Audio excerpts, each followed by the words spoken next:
What's going on, everybody? Welcome into the Blazers Uprise post-game show. The Blazers tonight ended off their road trip in LA. They gave the Lakers a close battle, but they end up falling 99-94. Once again, the Blazers struggle to score the ball, hold a team under 100, but can't win, and they complete what is an 0-3?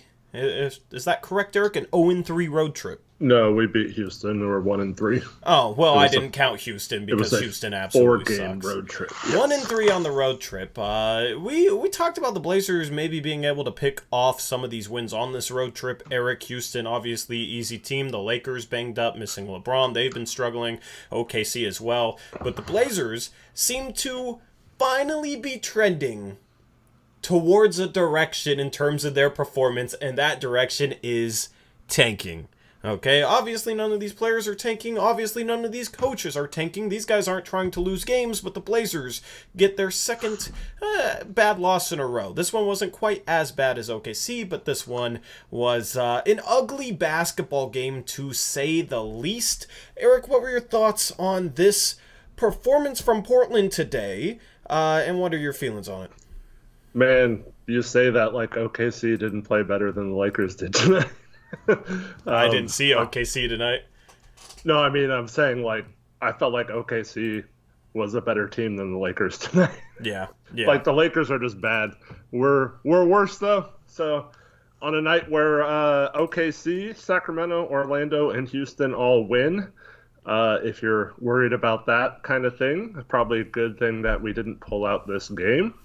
But, yeah, this was about as ugly as you could get in the first quarter. I think we shot 25% or something like that in the first quarter.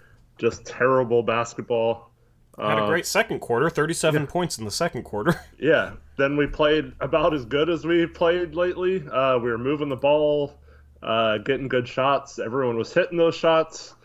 And it looked like we were probably going to maybe cause a Coach Vogel firing tonight. And then we seemed to have control of the game in the second half, and then all of a sudden we just started turning the ball over on every possession or missing a shot again. And, it kind of spiraled from there. Anthony Davis got some key offensive rebounds, and that was the difference in the game, probably the turnovers and Anthony Davis stepping up at the end. Yeah, this was the second game in a row in which the Blazers' backcourt struggled to hit shots. Both Simons and CJ McCollum had inefficient nights. This is the second game in a row in which Rocco was an over. 0 for 13 the last two games. 0 for 13, yeah. Rocco's stat line is actually one of the wildest things I've ever seen. I'm not going to talk about it until we get to his player card, because if you don't know his stat line, don't even look it up. Just wait for his player card, because it's one of the most wild stat lines I think I've ever seen. But he was 0 for 8 from the field, so this is another game in which the Blazers struggle to make shots. 36% from the field, 33% from three. Let's just jump into the team stats right now since I'm already talking about them. 36% from the field, 33% from three, only 53% from the free throw line. I've talked about how they've been struggling from the free throw line lately, and that continued tonight. I mean, they tried to make up for it with offensive rebounds, but when you shoot that bad, you're not going to win games. And for the second game in a row, it was our backcourt plus Rocco really kind of leading that shooting struggle. Yeah, he just can't hit a shot right now. They're not even close to going in either. Really bad. Yeah, our shooting, we get 20 more shots than them, and we still get outscored by 5. Like, that's just ridiculous. Yeah. 18 offensive rebounds is good. Didn't really capitalize on it that much. I think like 5 of Nurk's misses came off of his own offensive rebounds and stuff. We'll talk about this more in depth, but he played fantastic in the first half and then played about as bad as you could do in the second half. The 13 turnovers, I forgot how many we had at halftime. I think it was only like 3 or something. So we had a lot of turnovers in the second half. And yeah, but they didn't score off them. 1 point. That's not a typo. Yeah. 1 point they scored off our 13 turnovers. For how bad we played, I was just in shock with how bad this Lakers team was as well. I know they didn't have LeBron, but I mean, we were missing several key rotation players as well. But yeah, that was just crazy how bad they played and how much they let us stay in this game with how bad we were playing. See, this was the best case scenario in my opinion, Eric. Like, the Blazers lose, right? At this point, I'm hoping for a top draft pick, but the Lakers can't feel good about themselves with the win. Yeah. They can't feel good about this win at all because both these teams played horribly. I mean, how do you only score 1 point, especially when it's like Westbrook leading the charge, who's like a guy like, oh, you get him out in the open court and he's going to be better than if he's playing in the half court. 1 point off 13 turnovers. That's insane inefficiency scoring off our turnovers. And we score 24 points on their 17 turnovers. So we score well off their turnovers. We make them turn it over more. In the half court, for the most part, we struggled more than they did, which is kind of surprising because Westbrook, I don't really like him as a half-court player. You can He was terrible in this game, too. Yeah, and he was terrible in this game, and like Malik Monk as a half-court scorer isn't the best. Like, the only guy that they have in the half-court that they can just kind of give the ball to and he'll go get buckets is Anthony Davis in the starting lineup. Well, of course, Carmelo Anthony comes off the bench, and he's 8 for 12, 5 for 6 from 3, and has 24 points, so he kind of saved their night. Outside of that, nobody played well. Dwight Howard was 4 for 6 for 10 points, but he was going up against Trendon Watford, a two-way power forward, but that's being miscast as a center right now. So, yeah, overall, this is not something the Lakers can feel good about. They shoot a little bit better, but not great. Literally, if you just went down and looked at their stat line, 99 points, those percentages, how many turnovers and points off turnovers they gave up, that you wouldn't think that they won the game.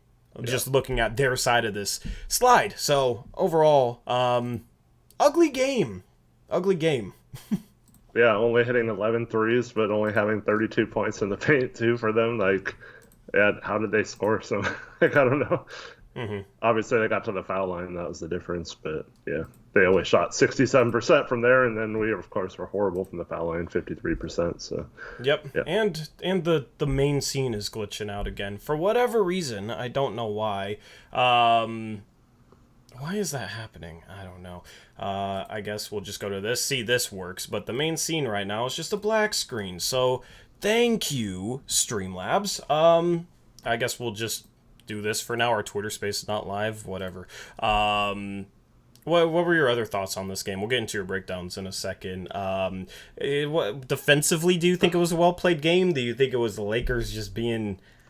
Yeah, I thought now. I thought they were just terrible. I mean, we played okay for stretches in this game defensively. I thought this was a good team to play zone against, and our zone was pretty effective. And yeah, I like the strategy of going under screens on Westbrook or leaving him open. I know we hit a 3 early, but I mean, you can live with that. So I thought it was a pretty good game plan defensively. And I mean, in the NBA nowadays, giving up under 100 points, you should be able to win. So I don't know. Yeah. I don't think we can necessarily blame the defense, but at the same time, the Lakers did like nothing to help themselves score either. Yeah, I agree. I'm really annoyed at my streaming software right now. That's the second time it's done this. It did this earlier in the year, and I forget what I did to fix it, but it's just a black screen when I try and go back to the scoreboard and everything. So, you want to just jump straight into your breakdowns? You want to just kind of just get this thing moving along? All right, Brandt's breakdown. Let me plug in the first play. You got 3 plays for us. I'm looking forward to seeing what you have. What do you have for play number 1? All right, so I thought I'd illustrate this sequence because we came out in the second half with a completely new set that I hadn't seen, featuring Robert Covington running the offense through the low post. And kind of weird, but like whatever. Like I'm all for down for trying things as long as it's good action and we have movement off ball and all that stuff. But I want to start by saying, why can't we do this with Nurk in the post? Yeah. Like this is the frustrating part about it is like every time we post up Nurk, it's just like him backing down. If someone comes to help, he kicks out to that guy's man. But like I don't understand running this action for Roko and not Nurk. But anyways, so we're gonna throw the ball into the post, Yeah. and then CJ. Do you think part of this play was Norman Powell talking to the Lakers bench? I, Because he's talking to their bench. no, I mean he's obviously not involved in the play, so Yeah. he's just off in his own little world, I guess. But anyways, we're gonna set a double screen for Ant coming off a curl here, and this is set up well because unlike what we illustrated last night with the Oklahoma, or 2 nights ago with the Oklahoma City Thunder, there's a center involved, so we have a big getting involved in this action. Whereas if this was Norm instead of Nurkic, they could just switch any of these picks and we'd gain no advantage. So I like the fact that it's a guard and a big, and Ant's going to come off this, and whether he's open or not isn't necessarily important because it will cause chaos for other players if they have to help. So Ant's going to come off in the second slide here, and Bradley tries to fight through, and Howard has to come all the way over to help so Ant doesn't get a wide open 3. Now, Ant's going to get doubled before he has a chance to get a pass off. And so he's going to throw it to CJ, who's going to throw it to Nurk rolling down the middle. And good setup here. So we have Nurk has basically 3 options, either corner or he can try to score. And he's going to throw a wraparound pass to Covington in the corner in the next slide. And then Covington is going to kick to Ant. Ant's going to pass back to CJ. And you can just go through this fast. And we swing it around the top, and the final slide is Norm getting a wide open 3-pointer. And this is not necessarily because of the action at the beginning of the play, but that action caused them to be mismatched on defense to where if you have good ball movement out of that action, it usually leads to someone being open or the defense being out of position somewhere along the line. And that's why we always say to run a play first and then go ISO rather than just ISO or pick and roll to death without at least trying another option on this. And I thought it was good ball movement, good setup, and I like trying something new. Yep, agreed with that. All right, so play number 2, what you got for us? So very next play, Okay. we run the exact same play, right? Yeah. And for some reason, we don't go back to it the rest of the half. I don't know why we only run it 1 or 2 times and then never go back to plays that work. But anyway, so Nurk's going to get the ball and post up Roko again. And then in the second slide, same setup, CJ and Nurk are going to go set a double screen for Ant. And Ant's going to recognize that Avery Bradley's attached to him. He's going to go over the top, and he's just going to immediately dive through instead of coming off the Nurkic screen. And what that signals to Nurk is then to go screen on Westbrook, who is CJ's man, and CJ is going to come off this screen, and Ant's dive down the middle kind of hesitates both Westbrook and Howard for a second, and Nurk gets a good screen, and CJ comes off this, and in the last slide gets a good pass from Roko out of the post, who had some really nice passes in this game, and CJ gets basically a spot-up 3-point shot, which he actually hit, one of his few makes of the game. Yeah. So I like that we kind of ran the same set, but we had a different wrinkle in it, gave them a different look, and it got CJ an open shot instead of Ant coming out of there. And there's so many different things you could do with those 3 players up top setting that double screen. Norm doesn't have to stay in the corner on this at all. We could run it with Nurk in the post instead and Roko setting the screen. So I just like all the different action we can do out of this, and it was cool seeing us set and then run a different variation of the set the next play. But then once again, just kind of struggling with why we didn't try it again when it worked both times. Yeah, and this reminds me of Golden State because they'll just throw Draymond in the post and then run some action with, like, back in the day it was like Steph, Clay, and then their big man, whoever that was. Yep. And Rocco can make basic reads and basic passes, so Mm-hmm. it's not that you can't use him in this type of role. Would like to mix it up with Nurkic. I think Nurkic is a little better passer, so it might make more sense to do that. But I hated the notion that you had to just stick Rocco in the corner and he just had to be a spot up shooter and that's all he could do, when you could just like throw it into him in the post like this and run a bunch of stuff off of it, and he can make basic reads and basic passes, and you can maybe get some solid shots out of it. So I like that. Honestly, if he's not making shots and he hasn't shot well from three the last few weeks, Mm-hmm. like why not put him in the post where like you can't just go off of him, but have him be a passer, like Yeah. that's perfect, I think. And that's what I think we should have done with Melo a lot last year. Melo could have ran these same sets and he would have passed out of them, but instead it's like, oh, just go score, that's like our offense. And so I like that we used him in a different way to counteract the fact that he was not shooting well in open shots. Yep, I agree. All right, what do you have for play number 3? All right, so last game, we had to call out McLemore for some horrible off-ball awareness, and this time, sorry, got to pick on you, CJ. We have this inbounds pass here. Sorry, this just glitched. Oh my goodness, I'm having so much trouble with everything right now. Let me get this back up here. Dude, what is happening? What is happening to my stream? Okay, just give me a sec. Sorry, Eric. You want to read off the Polly Ross dono? Polly Ross, what's up, man? $2 donation. He says, Watford has a Draymond Green feel future enforcer. Yeah, I like all the little things Watford does. He had some really nice putbacks in this game. He can handle the ball. He can run offense like we just showed with Rocco in this game. We could use those kind of plays with Watford too. He's a good passer. He had some good moves again to get by people. And I really like his feel for the game. I don't know if he's ever going to be quite as good as Draymond, obviously, but he is kind of like a Draymond light, where he's kind of like a do-it-all type player. If he ever gets his three-point shot down, much like Draymond early in his career, once he had a good shooting season from three, it was pretty hard to stop him from getting to the basket or making nice passes. So that would be a key, I think, in his development. But I really like Watford's minutes right now.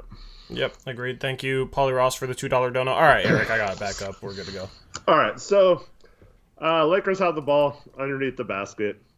We're set up really well on defense. And as we go to the next slide, we see that Avery Bradley is going to start cutting. CJ has no clue that he is cutting and just completely loses him or his man or where he is on the floor. And the inbound pass is going to come right to Avery Bradley for a wide open lay-in in the middle of the key as CJ finally realizes it after the pass is almost to Avery Bradley that he moved. And then CJ throws the ball down in frustration afterwards. I know he knew he messed up, but it's just frustrating when everyone else is playing good defense and one person just stands there and gets caught in a Shackton moment. Yeah, it's weird, like, especially in this situation, because the ball's not a threat, right? If the ball's inbounded, then the ball's a threat to score, right? Like, the player can shoot, you have to be ready to rebound, right? Mm-hmm. In this situation, you don't have to pay that much attention to the ball. You just have to pay attention to your guy. Yeah. So ball watching in this scenario is real bad. Yep. Didn't make any sense. Yep. And yeah, he's kind of looking at AD too, but like you got two guys on AD. Norm's already on him. There's no way AD's getting this ball here unless he throws a jump ball, and we probably steal it before AD gets it. So, it just sucks when the rest of the team is in perfect guarding position and we fall asleep and give up a lane. Yep. That's Brandt's breakdown. Let's see if these will work now. Cool. There. All right, we got this scene back. So I don't know why this scene was glitching out, but we got it back. That's good. Shout out Jimmy the Gent, 1977, for a $20 dono. Appreciate it, Jimmy. He says, Micah Dale 80 is not a real Blazers fan. #facts. All right. I don't know who that is, but thank you for the dono. For the donation. Yeah, Okay, so I'm looking back. He said to keep Rocco. The Okay. Lakers are not the issue here, dude. No more bad norm talks by Blazer fans or GTJ greater than norm talks. What? That's what. I don't I was know. just looking through it. What? Yeah. Yeah, I don't know what prompted that, but yeah. I mean, sure. Thank you for the dono. I, I don't know what to say to that dono. Anyway, this stream is completely disjointed. Brendan has an interesting thing that I want to ask you about. All right. Uh, could be totally wrong, but I got the impression that looming trade talks are affecting certain players. Do you have any sense of that? Um, Maybe. I mean, it could just be as simple as guys are missing shots because Yeah. it's not like the energy has really seemed terrible. Like guys are falling asleep still, but like guys did that earlier in the season. You know what I mean? Like that's been a problem with this team, and despite them improving that, I don't think that's out of this team. So it doesn't surprise me when I see that. And it's like we held the Thunder to 98, we held the Lakers to 99. The problem is we scored 81 and 94 in those games. So it's I don't know if like looming trade talks would make guys miss shots. You know what I mean? If anything, guys might shoot more confident because it's like, screw it, I'm getting traded anyway, or I might get traded anyway. Like, it doesn't matter if I make or miss shots, which can actually help you shoot better. Um, I thought that a little bit last game actually, but this game, honestly, I felt like we were kind of like scared or something to play the Lakers. I don't know. I mean, even without LeBron, like we're in LA, it's the flashy game, everyone's Mm-hmm. watching, seemingly. Um, and I felt like we came out like really nervous and kind of like hesitant. And I felt like Ant's confidence was a little shook at the beginning of this game once he missed a few shots. And luckily he got to the line a few times, or like he missed a free throw on a technical, and then he got to the line later in the first quarter. But like I think that kind of helped settle him down a little bit. And then he got a line drive lay in. But I think it's just good to see the ball go in the hoop. And then he was fine until the end. He had a good second and third quarter, I thought. But yes, I just thought he lost a little bit of confidence. Hopefully, it's just like it's tough when he's not like CJ yet, where I don't think he has that mentality like, oh, I could be 0 for 20. I'm going to hit the next five. So, like, I think it's still kind of where he's a little uncertain between whether he should keep pressing to shoot and play make.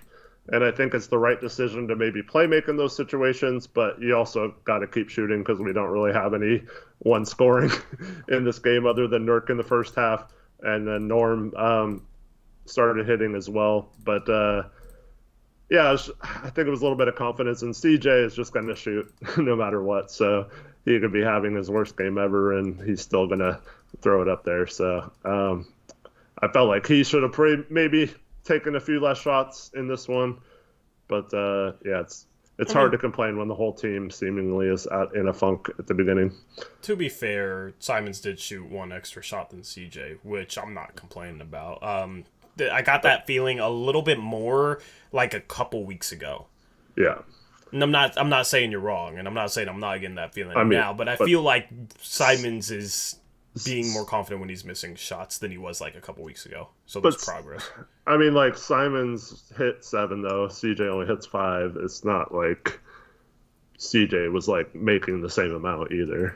Yeah, but I mean, you know what scorers are going to do. They're going to still shoot no matter if you're missing. So CJ has that mindset. I think Simons is developing that mindset for the most part because he was cold, and there were times where he like took some shots like with maybe irrational confidence. I mean, just look at crunch time, that pull up three. He tried to just jump high enough to shoot it over Anthony Davis in his grill. You know what I mean? So, Yeah.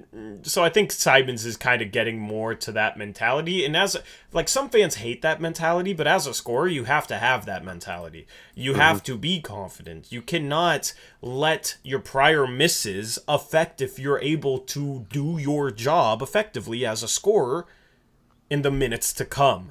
So, you know, you don't want guys to force things, but like once guys are good enough scorers, even if they're cold, it's like you're still fine with them taking solid to good shots because they are that high level scorer and they can break out of it at any point, you know, and they're not, you know, normally high level scorers aren't really phased by slumps. So that's kind of my thoughts on that. At the same time, I mean, I think Simons was 0 for 5 to start this game or something like that, and then finishes 7 of 18. So he was either 7 of 13 or 7 of 14 from that point. So I don't know if it's necessarily. I mean, a lot of his shots came, I feel like, within the flow of the offense, and it's frustrating because when CJ does that, I feel like those are the shots he's making lately, you know, and the shots he's not necessarily making are the ones where he's trying to create a lot of stuff. And I know it's part of his game. He's going to do it. It's just, yeah, I don't like when you watch the game, it doesn't feel like Ant's forcing shots outside that one you mentioned. Whereas I feel like CJ still forces some even when he's cold. But at the same time, like I understand you have to have that philosophy if you're a shooter.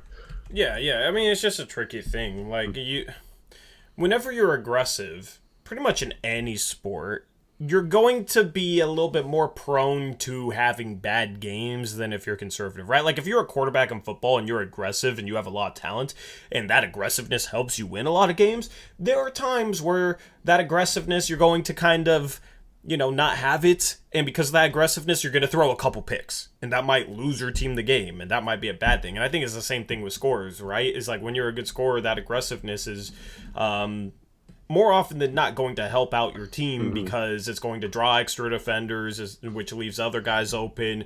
You're going to get hot and you're going to have big games where you score the ball really well, and then there's games where you just aren't able to make shots but you maintain that aggressiveness and you're 5 for 17. So that's always kind of been the line that's too hard to toe, or not too hard to toe, but that's like kind of the line that maybe some fans don't realize. It's like mentally CJ has to be aggressive. If CJ isn't aggressive, like if CJ's not an aggressive mindset, I don't think on average he's as good of a player. So I think, I don't know, at times you kind of have to take the good and the bad, and that's the same way with Anthony Simons, that's the same way with Damian Lillard. And this is my problem with that, though. If you're aggressive, it should lead to free throws. And CJ, Not necessarily. in my opinion, if you're going to have that mentality, you should get to the line more often. And because of that, CJ's efficiency is never as good as it could be if he was drawing fouls with that aggressiveness. But this is something that Anthony's the last few games, you know, has not getting to the line outside of technical free throws. And then he gets those 2 tonight off a drive. But other than that, like it's tough to be efficient, and it's tough to be a good enough player, like a team winning player with that aggressiveness if you're not doing it efficiently. And that's my only contention to that. I do agree that you have to have that mindset, but you have to be efficient with it as well. I mean, but CJ, even without getting to the line, is normally efficient enough, right? And like, I mean, Simons has the same issue where he doesn't get to the line, and we're talking about how we want him to have that mindset, right? But he doesn't get to the line any more than CJ does. I mean, but early in January he was getting to the line, and that was helping his efficiency out a lot. And now he's not. I think lately he's not getting as much. But yeah, but it seems like it's shot. Like if he's making shots, he's getting to the line more, and if he's missing shots, he's not getting to the line as much. But that's my key though. If Simons wants to be the next Dame instead of the next CJ, he's got to find a way to use his athleticism to get into the bodies of people and draw fouls instead of always avoiding contact or pulling up. So yeah, I I just don't think think. that's the next evolution for him if he's going to be Absolutely. more efficient. Yeah. Absolutely, I agree with that. I just don't think you want him or CJ to adopt a conservative mindset because they miss a couple or a few shots and they're not getting to the free throw line. Hmm. Like, the thing is if they start becoming, if they like miss some shots and they become conservative and aren't really being aggressive as a scorer, they're not going to get to the free throw line. Yeah. Well, okay, so this is the mindset you have to have though. Like we in the first quarter, we were not hitting a single shot, right?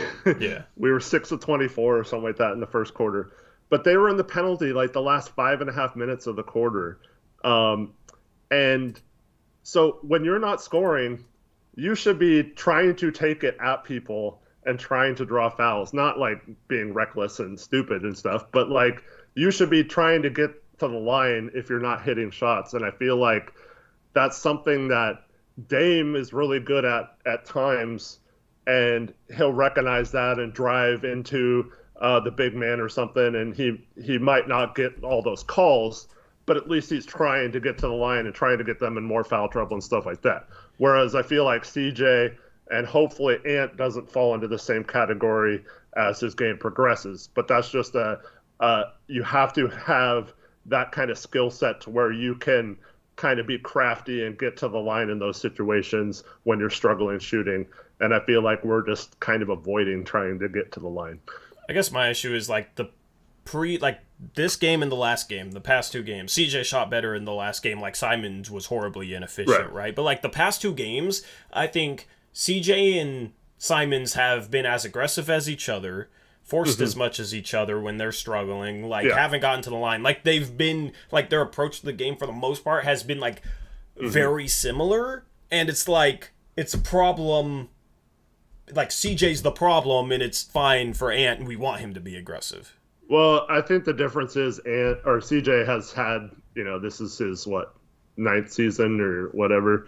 So, like, I don't think he's going to change, whereas Ant, as he gets more minutes, could still develop to be that guy. He could learn from these situations. So I think that's the difference to me is, like, I just want that to be part of his learning process where I feel like CJ isn't going to ever be different than who he is, and that's fine. I have no problem with CJ really. Like I think he's kind of underrated by Blazer fans for the most part, but like I just feel like I want Ant to try and develop in those situations rather than just watching CJ, and that's part of the reason why I think we have to trade him at some point. I mean, yeah, that's just a completely different argument to me, because like the way Simons is going to improve is by being critiqued for those sorts of things and holding himself accountable, whatever. So I wouldn't, like, I agree with that, but I would say if you criticize CJ for those things, you could, like, Ant should be criticized too if he kind of approaches the game in the same way, if he's struggling to make shots. I mean, he was like 3 for 16 or something. I forget what it was last game against the Thunder,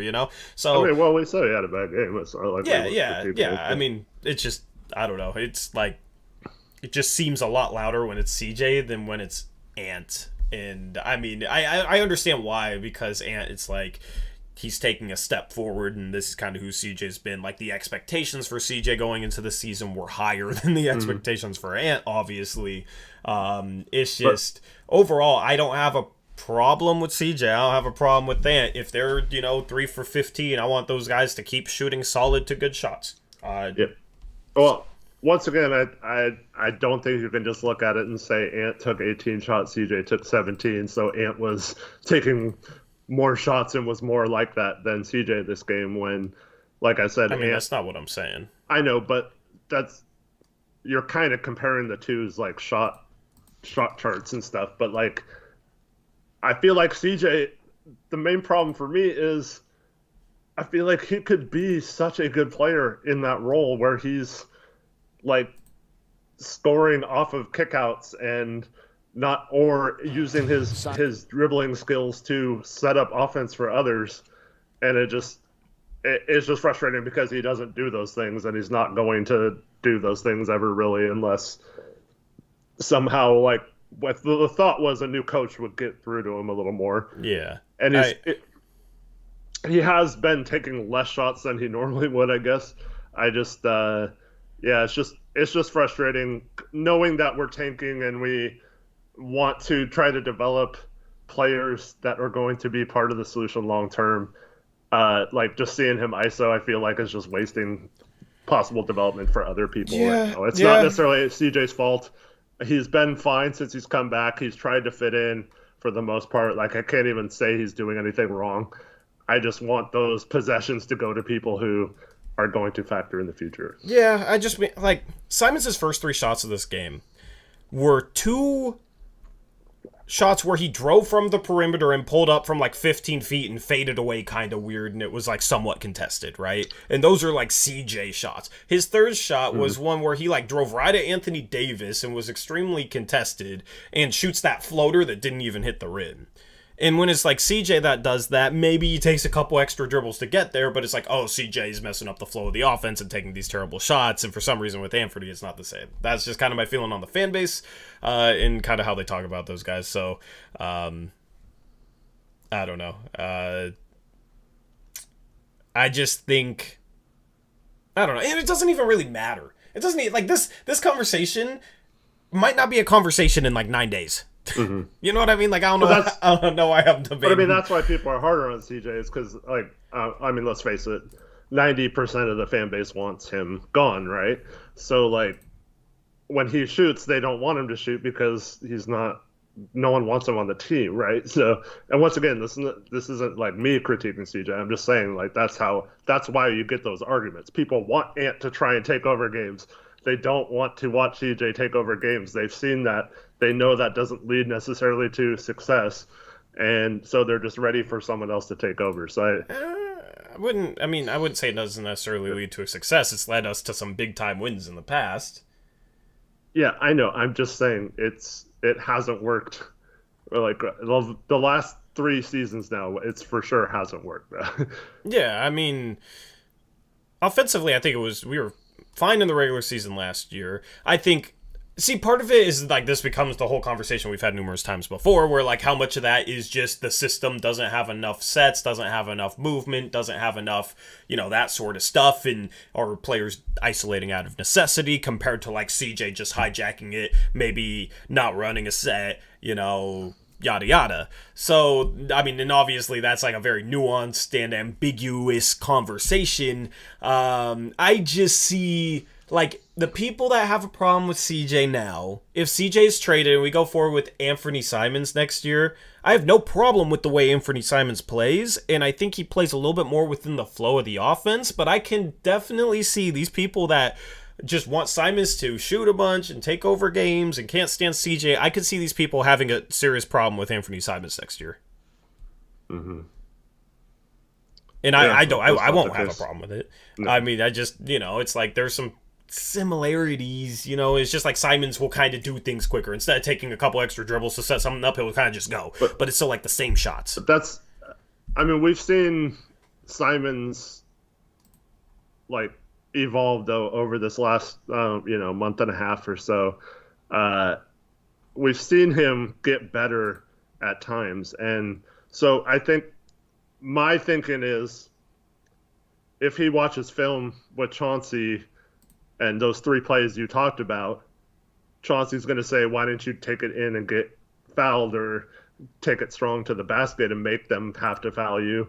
At the end of the game, we saw him stop on 2 feet, go up and dunk it. Like, that was with Anthony Davis on him, Like, Chauncey's probably going to show him that and be like, dude, you can do this every time they're going to have to foul you and stuff. So my hope is that Anthony will learn. We've heard him say that he wants Chauncey to be as hard on him as possible, and hopefully then he sees that in next game he has those same possessions, only it leads to free throws or him getting to the rim or him dumping off to Nurk, who was open in a couple of those situations and dominating early in this game.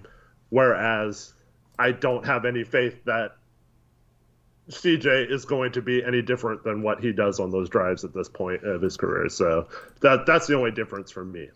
I mean, yeah, I think CJ's been fine playing in the flow though. Like Yeah. lately, it's if he shoots 10 for 17 today, it's like we're not even complaining about it. Like a lot of both these guys' shots in this game came off of handoffs and pick and roll. Mm-hmm. Like, and that's kind of the staple of the offense. When Dame gets back, a lot of his shots will come in the same exact way. Yeah. Yeah, I don't know. Like, to really make a comparison, you kind of have to go back through and look at these guys' shots. I wish we could do it on stream. I wish we could show NBA footage on stream, and we could just go back and kind of compare shot selection. But let's just hop into the player cards, if you want. Let's do this other donation, too. Oh, yeah. Jimmy the Gent, 1977, with the $10 donation. To be fair, I lost to the Lakers as the Blazers in 2K21. Well, I'm sorry to hear that. Actually, good tank job. Wait, actually, congrats. Are you tanking, or are you going for a draft pick, or are you actually trying to win? Yeah, different conversation there. Yeah, let's jump into the player cards. Appreciate the dono. Thank you very much. Norm had a good game today. We haven't really talked about Norm at all, but he had a good shooting night today. 10 for 20 from the field, 5 for 11 from the three-point line, 5 for 6 from the free throw line, had 5 boards, an assist, a steal, a block, played 41 minutes, and almost fouled out. Yeah, I thought Norm was pretty good in this game. He was aggressive at times. He shot well from 3, one of the few people who was shooting well from 3. Yeah, I thought he had a pretty good game. Yeah. Did he look more decisive to you attacking? There's just like a different feel with him attacking. I don't know what that was. He seemed to have a little bit more bounce to me. Honestly, I mean, this is his 4th game back from injury, from sitting out for 3 weeks or something. Yeah, so I mean, it could just be he was getting his legs back. I think that's probably all it was. Mm-hmm. They left and he always loves to play the Lakers. Unlike, like I was saying about a lot of the other players, I feel like he likes that kind of moment or the bigness of the game in LA. Yeah, and they left him wide open on a couple of different occasions. Like they had some defensive breakdowns. One of those was that Anthony Simons dime to him, where they trapped Simons and Norman Powell's defender like rotated up to guard the guy on the wing while Norman Powell was standing in the corner, and Simons made a good quick read and got it to Norman in the corner. He had one of those little pump fakes and then relocate off the dribble going to his left. But yeah, overall, very solid game. Good to see him have a good game tonight, and hopefully he can have a few more good games between now and the trade deadline. Mm-hmm. Moving on, we got Ant, 3 assists, 19 points. His assists have kind of gone down. That's probably due to us shooting more poorly. Had a couple of steals. Macklemore 1 for 9 does not. Yeah, that doesn't help. Matt. We'll talk about Macklemore in a sec, but I mean, wasn't an efficient night, but I don't necessarily have a problem with anything that he did tonight.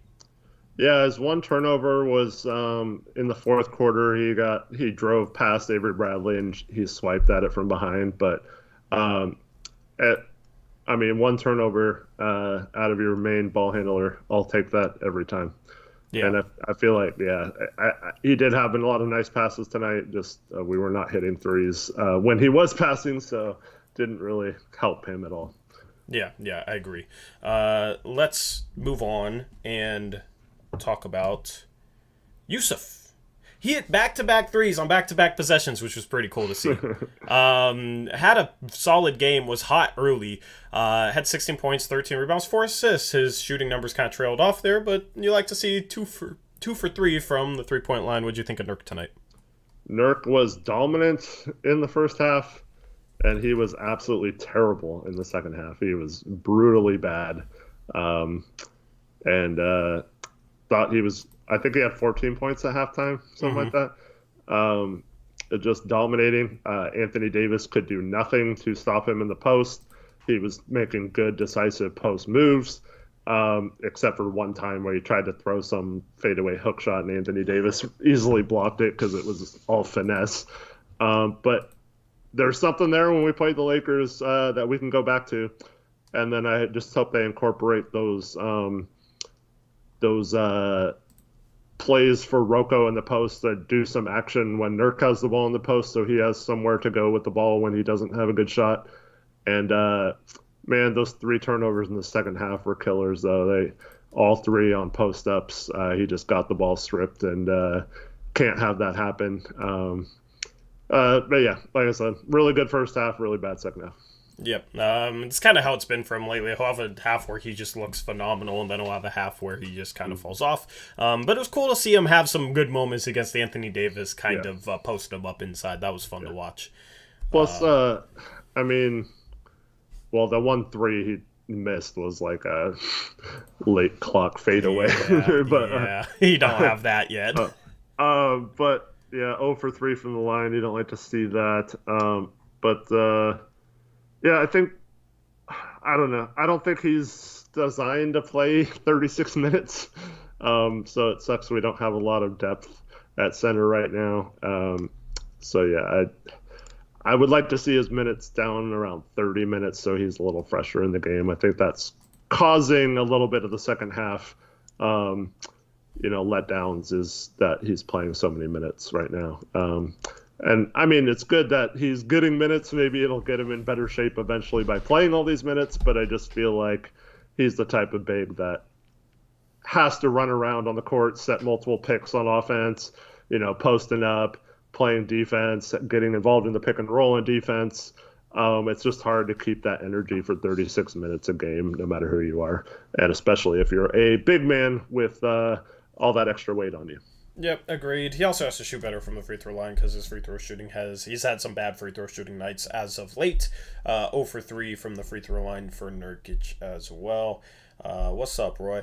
Let's move on to CJ. Okay, so I went back and watched every shot attempt in like the last 10 minutes, kind of here or there with CJ. Most of them, I would say, came in the flow of the offense. Most of them were quick decisions. I wasn't dribbling the air out of the ball. The one where he kind of dribbled the air out of the ball, it was end of a shot clock, and then the other one that maybe is comparable, it was like six on the shot clock. Or no, the first one I'm talking about was end of the first quarter. That was the step back he had on Austin Reeves that he missed, so he was winding down the clock to take the last shot. And then the second one, he kind of got the ball with 7 on the shot clock and had to make something happen. Nobody was moving. He had some bad shots that he shouldn't have shot late in this game. Like that runner that he bricked was bad. He had a nice cut, and then the hop step middle and fade away mid-range shot, the one he kind of contorted going middle off a hop step, wasn't necessarily a good shot. So there were some shots that he forced that he shouldn't have, which was him kind of stepping over that line and being a little bit too aggressive. But overall, I think he's done a better job lately in not pounding the air out of the ball, kind of trying to make quick decisions. I almost wonder if maybe sometimes he'll take a couple bad shots because he's trying to just make things happen quick and maybe speeding himself up. We already talked about him a lot. What do you want to add to that? Well, you mentioned 2 possessions at the end of the first quarter. Ant had just made 2 threes in a row. CJ comes down, doesn't pass twice in a row, 2 possessions in a row, does not let anyone else touch the ball when Ant had just hit 2 threes. And that's the kind of thing I'm talking about when it's just a little less awareness there. So he's just got to do a better job, in my opinion, of finding the hot hand. And then at the end, Norm was hot. Yeah. Ant was 0 for in the first quarter, though. Well, whatever. Maybe it was the end of the second quarter then. Whatever quarter I was thinking of. Yeah. But that's the thing where, I feel like Ant's already ahead of him, is that when CJ's hot, he's deferring to him. And then you talked about that pass Ant had to Norm in the corner when Norm's, hitting threes and stuff. I feel like CJ at times needs to do a better job of recognizing that Norm's open in the corner. You mentioned that he wasn't being guarded a lot of the game. When he gets into the middle, if he's not always hitting those shots, you could maybe kick out a few more times or try to get other people involved. So I just don't like the possessions where someone else is hot and then CJ just dribbles down and takes a shot. Yeah, I mean, yeah, okay. I don't know. I don't even want to debate this because we've talked at this ad nauseum. And I mean, we'll talk trades and CJ potentially going elsewhere after we do our Twitter space or during our Twitter space if you want to call in and ask a question about that. So anyway, let's just move on to Robert Covington. So I said I wasn't going to read off his stat line, and I told you to wait to look at his stat line until we got to this player card. Look at this stat line. He almost had a double-double without scoring, which is insanely impressive. He didn't score. 0 for 8 from the field, 0 for 6 from 3. He had 13 rebounds, though. He had 9 assists. That has to be a career high. That has to be a career high. He had 4 steals as well, 3 turnovers, 5 fouls. And was a +1 in 36 minutes. I don't know what you call this game. I don't know if it was, I don't know if I want to say it was a bad game because he rebounded well, got some steals, had, 9 assists. That's like if Dame had 20. It's just he couldn't buy a shot. Mm-hmm. And he hasn't been able to buy a shot. His 3-point percentage is kind of dropping off. I don't know. It was a weird game. It was almost like the Blazers were trying to showcase, like, hey, look, this guy can pass, so trade for him. His career high prior to tonight was 6. Yeah, so he 150% of his career high tonight with 9. Which was earlier this year. Yeah, so I don't know what this game prior was to the Rocco. Season, it was 5, yeah. What on earth is the perfect nickname for this? What would you say is a good game, bad game, weird game? Like, what would you say this was? It would have been the weirdest double-double of all time if he got one more assist. Mm-hmm. I kind of wanted to see that for the meme, but yeah, if you failed to get a triple-double because you were 0 for 8 from the field, that would have been really bad. Yeah, but yeah, just a weird game. Like I said, I felt like he did a good job of passing out of those sets we had for him. He also did a great job of swinging the ball. He assisted on at least one of Nurk's threes, and he was kind of hesitant to pass to him at first, that he did. Yeah, it's just his shot is so off right now. I know he's streaky and he could get it back at any moment. It's really hurting because teams are sagging off him to help on Ant and CJ, and he's just not knocking him down. But he is doing a better job of taking a dribble and kicking out to an open shooter, so I have to give him credit for that with the assist. But yeah, overall, it's tough when you are missing Dame and you have a player that's not contributing much on the offensive end right now. Yep. He also assisted on both of Nurkic's threes. One, he gets the offensive rebound, kind of dribbles it back out to him. The other one, just the extra pass. And he was making the extra pass around the arc today. He assisted on a couple of his steals, just kind of getting the ball and pushing the pace and hitting it up ahead. So it wasn't necessarily all out of design, but you showcased a couple of design plays utilizing him as a passer. Yeah. What are you laughing at? I literally just said exactly what you started off that thing with. Yeah, I know you're watching the plays, but yeah. Yeah. I mean, that's fine. I won't. Yeah. Anyway. Here's another, I don't know what's new with this, but Hollywood sign behind it. That's what he added. Trendon was good. I want him to play more. Yeah. Yep. 6 points, 6 rebounds, nice per 36 numbers there. Yeah, he had really nice per 36 numbers with 6 points and 6 rebounds. No, I'm just teasing you. Anyway, yeah, I want to see what he could do with like extended run because he seems to gain some confidence. I want him to just force things. I want him to push his limits. That's what I want. It won't result in us winning games, but I'm cool with that. I want to see him like kind of push his boundaries. Yeah. So there was a play. I forgot who it was. It wasn't Ant, but there was a play where he set a screen for the guard.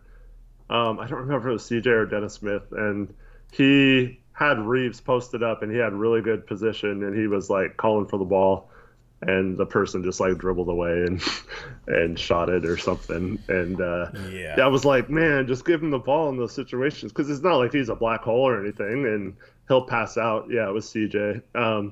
So yeah, those kind of things are frustrating because I feel like he can, like, I don't know if I necessarily trust Nurk against like Austin Reeves or something in the post. Like he kind of rushes a shot or gets stripped from below a lot.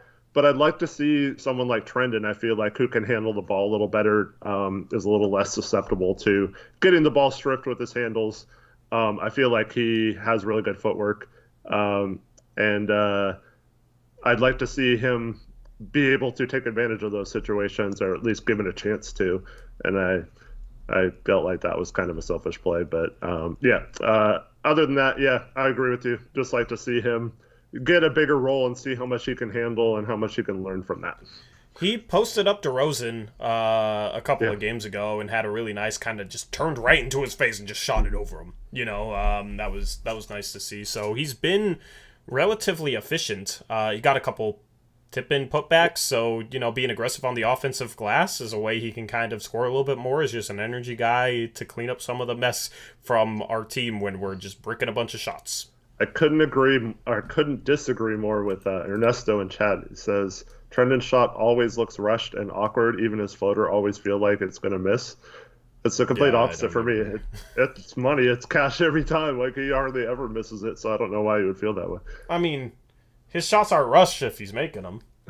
Like, if he shoots a shot quick and makes it, that's good. Well, I thought his two putbacks they had to be quick or he would have gotten blocked, and that was a smart decision to go. Yeah, it's just tip-ins. But, like, yeah, I mean, he's shooting his floater quick enough that you can't really block it, He's obviously not going to shoot with a defender on him, but whenever he doesn't have a defender on him, he can get that off. So, there's been times he's cut from the perimeter kind of into the paint while somebody drives, and they'll just kind of shovel it off to him and just floater, and it's been automatic. So, that's a good tool to have. The only times he's been getting in trouble in the games is when he's playing a big center like Dwight Howard, and it's tough to keep him off the offensive glass, but other than that, I mean, he's been a really nice surprise on defense. Yeah, he's a 4. He's just a 4, in my opinion. But he has to be able to shoot better or play next to a shooting center. Yeah. You know how I had that idea with Ben McLemore that probably wouldn't work because of like the waiver situation and all that stuff? Yeah. I want to do that with Trendon.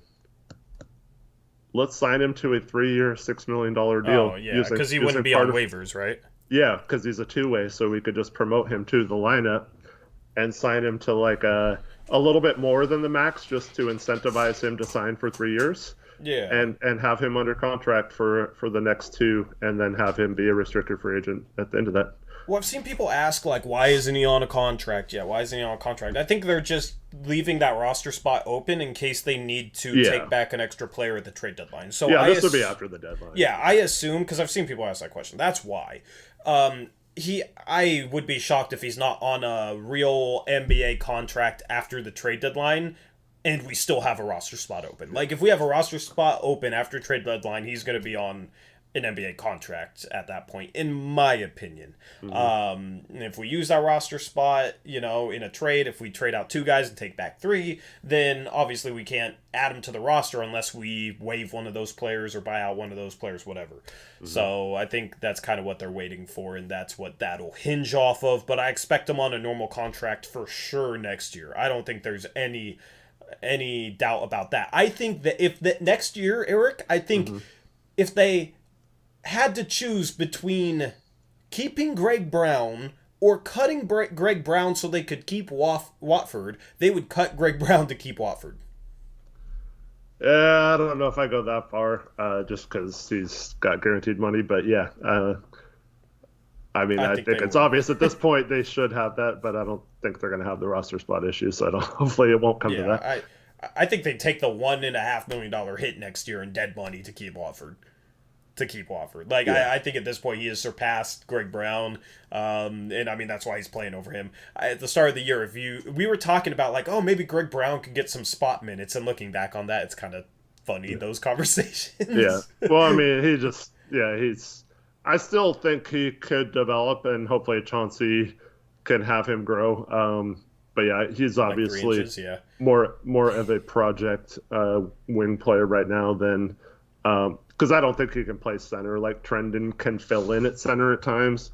So I think he's more of like a 3-4 hybrid type. But yeah,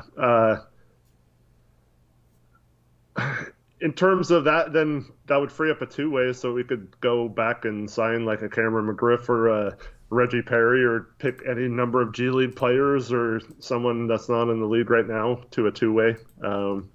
So it'd be nice to have another developmental guy that we could pick up basically for free and not count against the salary cap, and that might be an advantage to us still having part, or I mean technically it's all, but it's like depreciating value at this point of the season of having not used our mid-level exception earlier. That might be a blessing to sign a guy like that Yeah. to years.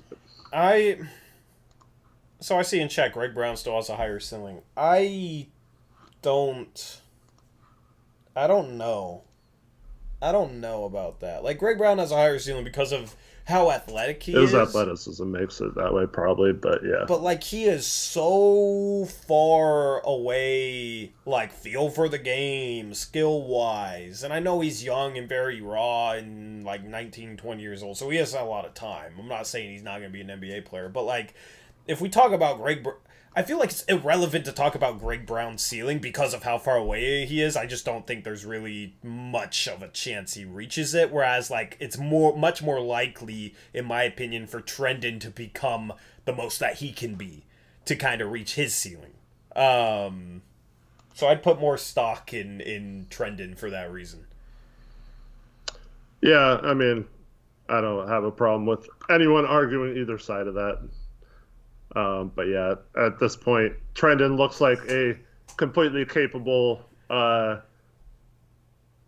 player, and Greg looks like an athletic freak that hopefully can develop. But yeah, so I guess ceiling wise, of course, an athletic freak like Greg Brown has a chance to be better than pretty much anyone, but it's hard for those guys to use that athleticism to become like a really smart player like Trendon is already.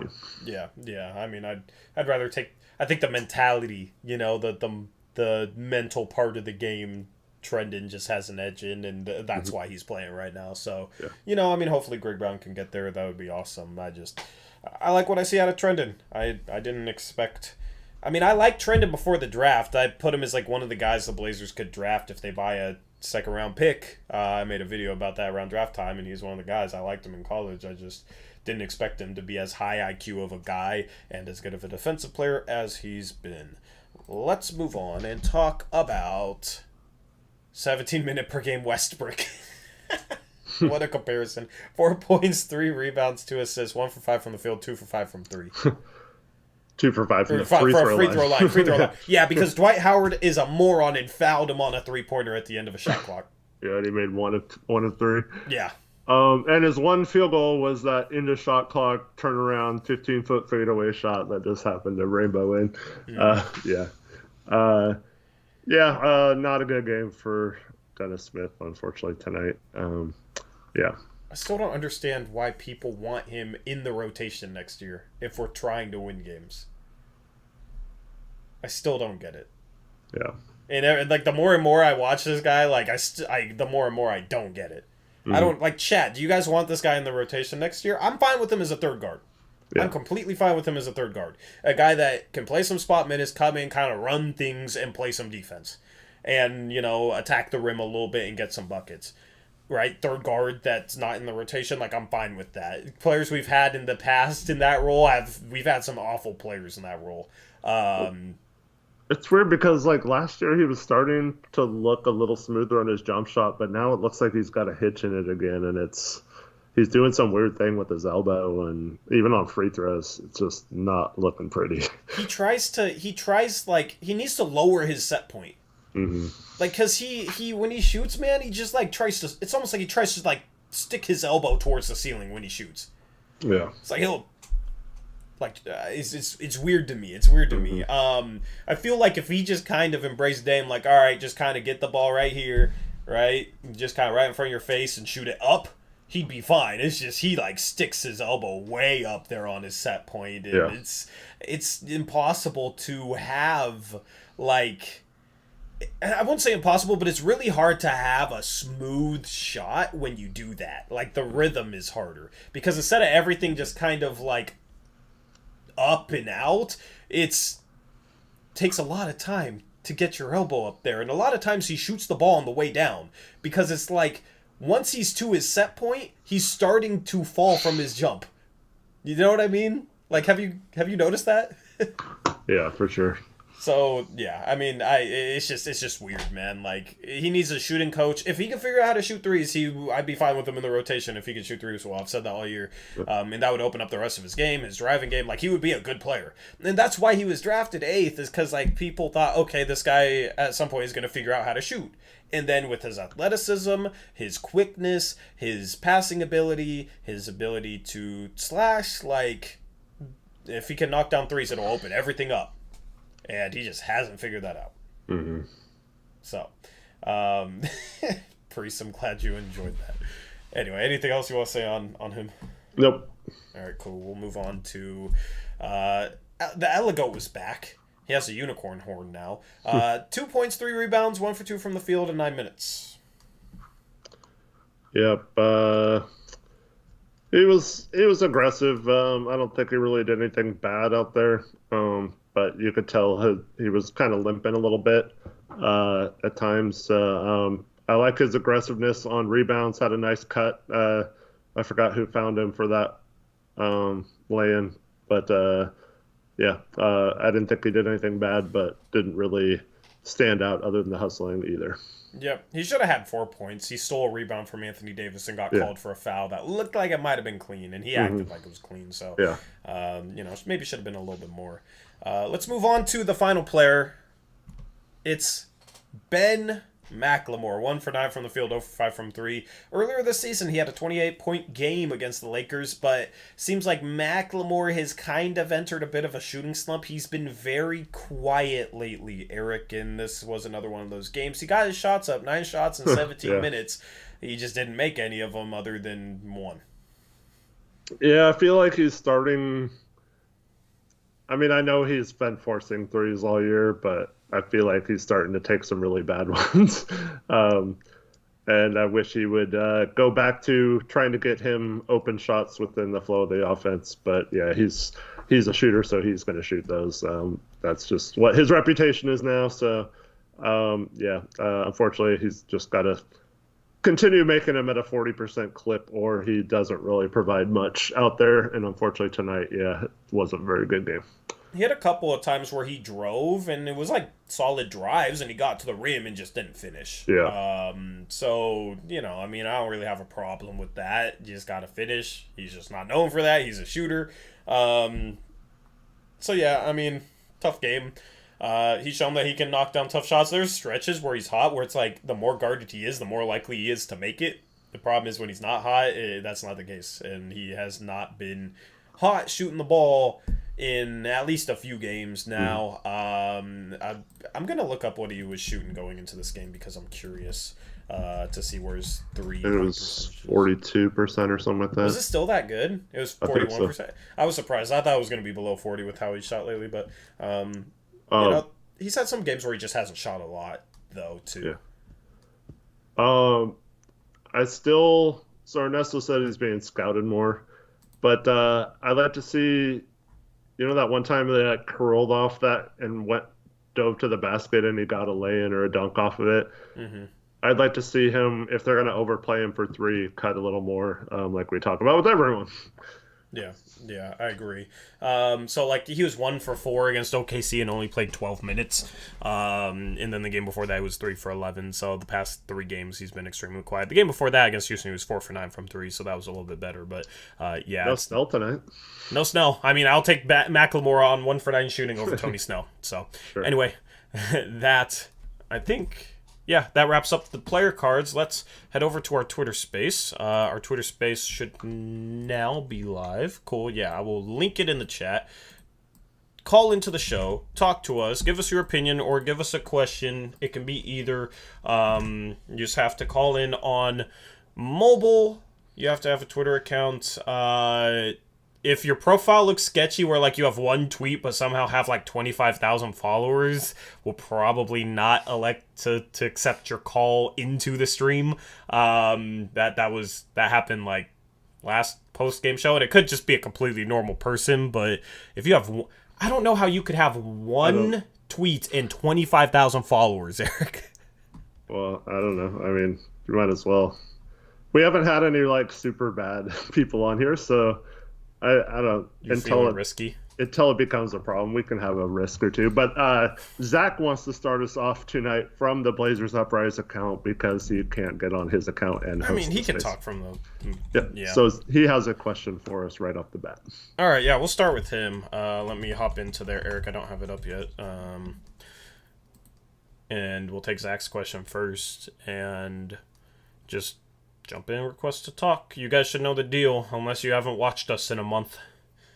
We started doing this like the first stream of this year, so hopefully no technical difficulties. This thing can get kind of glitchy, and the stream hasn't had good luck with the technical difficulties. Let me... Cool. Bang.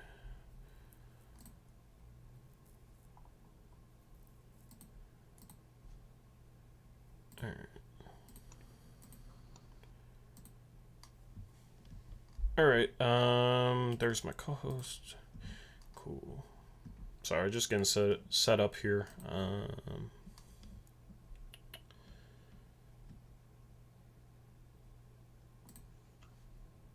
Alright, cool. We're good to go. Alright, so we'll start off with Zach's question. Zach is the one he's our mod.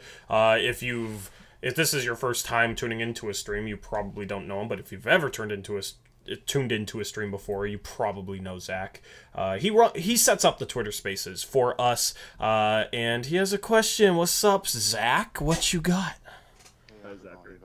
Hey, you guys actually ruined my question during the stream because I was gonna ask you guys about Wofford's contract and everything. You guys actually kind of handled it. You guys answered like everything that I could have asked about it. Really, like I just wanted to know like if you guys like thought like when we would sign him to a long-term contract or whatever. So I actually had a couple of other questions. These are kind of less serious. First, like, what's the deal with two-way contracts? Do you get two of them, correct? Like you can sign up to two of them, and then after that you have to be signed to a regular contract. Mm-hmm. Yeah, 15 roster spots and two-way contracts. Yeah. But I'm talking about for an individual player. Like one player can sign up to two in their career, correct? No, there's no limit until, like, you can have... There's an experience limit. So once a player's been in the league a certain number of years, then they can't be signed to two-way contracts. That's 4 years. The way it's worded is kind of confusing. Like, me and Eric have had a debate on, like, if the wording means it's... Wasn't there somebody who was? We found out the exact wording because of TJ Leaf last year, who was in his fourth season and was able to sign a two-way contract with us, but was ineligible this year for a two-way because he has now had 4 years of experience. Yeah, me and Eric have just had, like, private conversation where we're just debating, like, does this mean it's 3 years or does it mean it's 4 years? Because it says, like, 4 years of... it says if you have 4 years of experience, you're ineligible or something, but it doesn't say, like, what 4 years...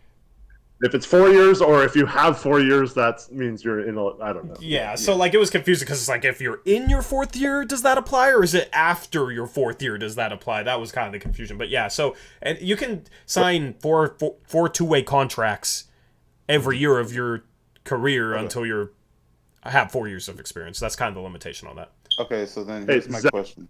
Real quick, before you get to that, after this show, do you want me to bring you over a 9-volt battery so you can replace your fire alarm? Wait, what's going on? Your fire alarm. Dude, he's used to it. He doesn't even hear it. Oh, is it? Oh, my bad. No, it's fine. It's I'll funny. mute my mic when I'm not talking. Then my bad. No, it's all good. Yeah, I'll get that fixed. Wow. Okay. No. Oh, I can hear it now. My bad. Okay. You're drowning it out. So my question then is, so how long can you guys see Blevins being on the team for? Do you think that we're gonna go into the future, the next 4 years, signing him, or the next, I guess, 2 years now, signing him to two-way contracts, wasting one spot every year, and then even after that, do you think potentially we could end up signing him to a normal roster spot to keep Dame happy? That's just my question. I should have known you would have a Blevins question. That's phenomenal. I mean, I don't know. Eric, do you think Cronin is going... I mean, he went to the Neil Olshey School of GMing, right? So... Yeah. Let me just say, I would be stunned if he's on the team past this season, especially when you see what signing a guy like Watford could potentially lead to and not wasting that spot on someone.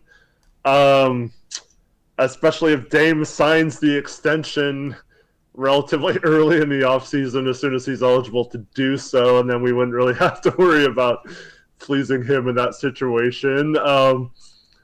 Yeah, I'd be stunned, but I also was going to be stunned if we kept him this year on a two-way and we did that. So I don't see it happening moving forward, like just wasting a spot like that. But I mean, I guess it wouldn't surprise me that much if we did it again. But like, I just don't understand wasting that spot on someone who is not worthy of a roster spot. And I feel like it's such a good avenue to find hidden talent and guys that could help your roster.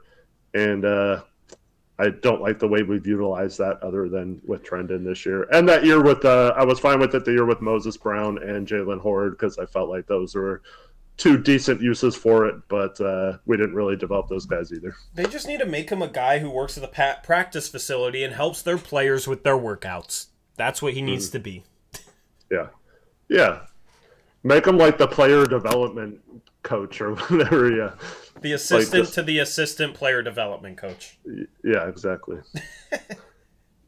Anyway, that all you got, Zach? Yeah, I appreciate it, you guys. Have a good night.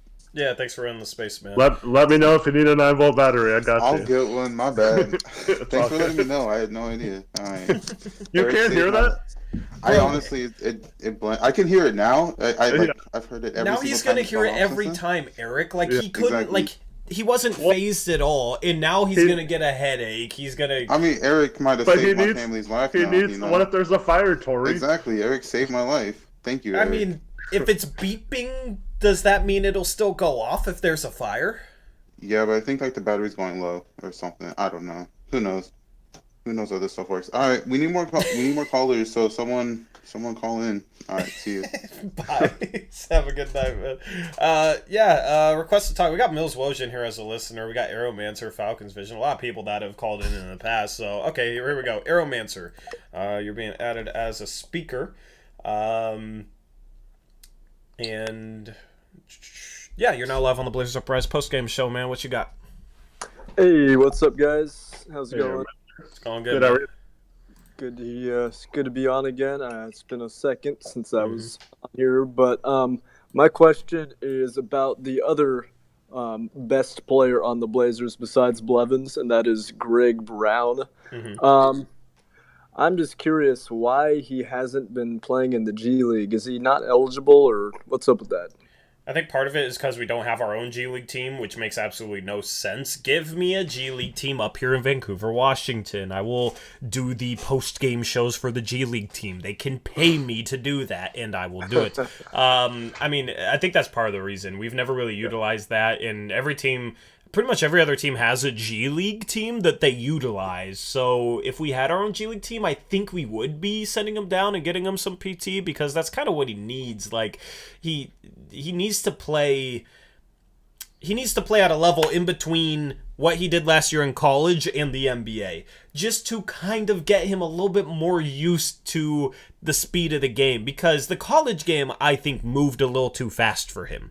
He has to get used to the speed of the game, make quicker reads. And the only way that's going to happen is if he gets minutes, but he's not going to get minutes for this NBA team until maybe we're in the final 2 weeks of the season and are in full tank mode.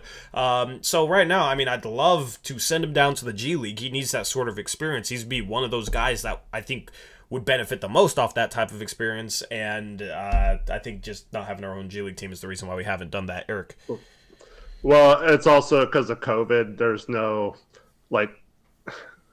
it doesn't make sense to send him to another organization. I don't know if another organization would want him right now. Mm-hmm. And that also you have to basically convince or pay a team to let him play on their team, and that kind of stunts their developments of their players they're trying to see in their G League team and all that kind of stuff. So I think it comes down to Chauncey probably just wants him in the locker room here learning from him directly versus some other random team with some random coach that we have no influence over. But like Tori said, we should have our own team. That should be part of the process here, and I think the NBA should go to making that part of that team's roster. So we couldn't sign someone from the Golden State Warriors G League team or whatever. I think that'd be cool to have each team have their own guys and kind of expand the draft or make rosters a little different that way. But until that happens, or until Portland gets a G League team, I just don't think they're going to use that option, especially during these times. Yep. All right. Well, that answers my question. I have a completely serious follow-up question to that. Okay. If we were to have a G League team in Vancouver, what would you call it? So we had I don't know, it was a semi-pro team, and now they brought back this team in a different semi-pro league, but the team name is the Vancouver Volcanoes, which makes perfect sense. The alliteration, Mount St. Helens, of course, all that, so, I mean, if the G League team could get that name, that's a perfect name. Their colors were, orange and blue, so, that would kind of be my vote. Outside of that, chat, give us good names for a Vancouver, Washington-based G League team. I'm sure you guys will come up with some phenomenal ideas. Eric, do you have any good ideas? No. The Kentucky Wildcats. The Vantucky Wild. Oh my! Get out of here, man! You're I can't kick you from co-host. What's your rec league team's name? Do you have names? We didn't name our rec league team name. It was the guy doesn't run the rec league anymore, but we just never got the name fixed, and he was a Star Wars fan, so he named our rec league team Rogue Squadron. Okay. So apparently that's a Star Wars reference. I don't get the reference, and it's very, very corny and cringy, but that's our rec league team. Hey, defending champions. I don't know where our rec league went, by the way, man. We haven't had a rec league in a month. It's a staffing shortage at the gym, unfortunately. I'm missing basketball. I want to play some freaking hoop. And I want to defend my championship. I played a team a few weeks ago that was called Fire Neil Olshey. I told them they needed to change their name. Should have named your team name Fire Terry Stotts, man. Or We Fired Stotts. There you go. Did you talk Blazers ball with them, or? I just asked them. I just said they needed to change their name now that it was official or whatever. Yeah. And they said they felt responsible for it because they named their team and he got fired that week or something. Yeah. That's funny. They couldn't change it. Yeah. We got the Vantucky Bumpins, the Vancouver Food Carts. We got the Scappoose Scallywags, Vancouver Canucks, that's a hockey team, Vancouver Torymen, Vancouver Supersonics, Vancouver Rivermen, that's actually a solid name. I'm not going to say the next name that I see in chat from Brendan Dunbar. Vancouver Grizzlies. Yeah, lots of fantastic names. Did you have one, Aeromancer? Oh, Aeromancer's gone. What happened to Aeromancer? Well, I'll add him as a speaker. Thanks for the call, Aeromancer. Yeah. Well, I just added him back as a speaker. I wanted to say bye to my guy. But then we'll talk to Mills Welsh, then we'll talk to Unpopular Opinion Podcast. Aeromancer, do you have a name in your mind before we kick you back out of speakership? Man, the Greg Brown hype squad. The Greg Brown Vancouver. The Greg Vancouver Brown Hedgehogs. squad. There you go. The Vancouver Hedgehogs, right? It can be based there off we his go. brand. Yeah, perfect. Yes, the fam. Hell All yeah. right. All right, I'm kicking you from speaker. Good to talk to All you, right. man. Thanks, man. Appreciate it. Speaking of names, What? the Washington Commanders. Yeah, I was gonna say Are the you Vancouver kidding me? Commanders. That's what we should go with. Yeah, dude. They could have done like Red Hogs or like Red Tails, Red Wolves or something. Yeah. Red Wolves. Like, and it would have made sense. And even if they didn't go with like the red theme, come up with a cool freaking name, not something that sounds like it's a preset expansion franchise in Madden 2010. Yeah. Because that's what that sounds like. That's horrible. Or like you guys, if anybody's played 2K like my league or something and made an expansion team, all the team names are so like what's the word? Like plain. Just generic, yeah. Generic, yeah, that's the word I was looking for. Well, Commanders is the nickname is going to be the Commies. That's not good. Yeah. I don't, or the Manders. I don't. Yeah. No, Commies is going to be their nickname. Absolutely, that's horrible. They did not think that through. No. Like, how not did at you all. spend 2 years? And that's what you came up with. You had 2 years. And at this point, you could just be like, you know what? We're fully embracing being like a soccer team in the NFL. We're the only NFL team that's named like a soccer team. We're the Washington football team. And at this point, I think their fans would have been like, okay, cool. The football club. Like, that's better than the freaking Commanders. Somehow they made it worse. Yeah. Phenomenal question. Let's talk to our guy, Mills Walsh. What's up, Mills Walsh? I'll add him as a speaker and get him in here, and then we'll talk to Unpopular Opinion Podcast. Yeah, I agree, Ray Sean. What's up, Mills Walsh? Hello. I was gonna talk about Ant not getting to the free throw line and how many layups Dennis Smith Jr. missed and Rocco missed where I literally broke. You know the curtains where like they're like things. They're not really curtains, but you pull you twist them and they're like individually placed. Yeah, but, like, I most hate apartments. those. I threw They my always pillow get- at the curtain and like half of them fell off. You I've never been so- destroyed your house because we answered your question without you asking it. Yeah. Anyway. Apologies. This needs to now become. I don't care about my questions anymore. All of Blazers Twitter needs to come together and promote Blazers Uprise for the Vancouver Hedgehogs or whatever it is. Let Tori and Eric coach the team and run the team. All move up from LA. All drive people to the practice facility. I don't care. Levens can play on the team. Yeah. You know, get Dame for it. Say we'll keep Levens. Whatever we need to do, this needs to happen. I'm calling for it right now. Dude, I'm down. You want to be the PA announcer? I'll do anything. I will clean at night. I'll organize the files. I'll run layup lines. Set up the cones. Whatever we need to do, I'm there. We're gonna single-handedly set the attendance record for G League games just from like the 10 of us that go. You don't Absolutely. understand Hell yeah. how people will come out. It will be Bro, crazy.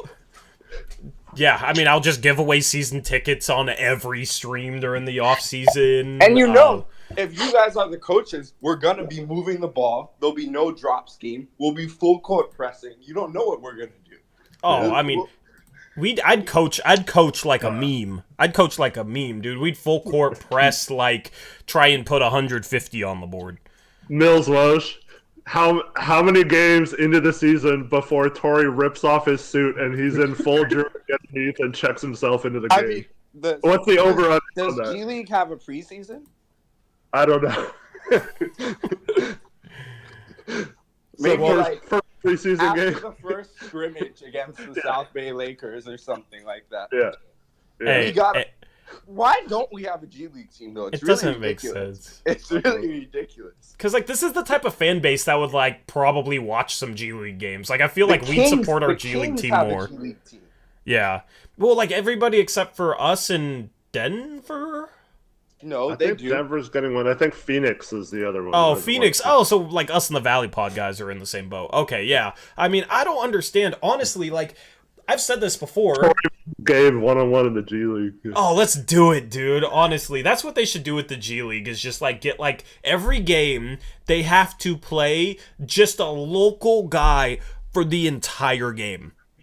Like it has to be like a local, like a radio guy. So like one game we got Chad Doing out there, and then it's a YouTuber. We got Eric out there. And at that point Hassan Whiteside is so washed that he's in the G League, and Eric finally proves his point. Right? I'm just abusing him in the post. Yeah.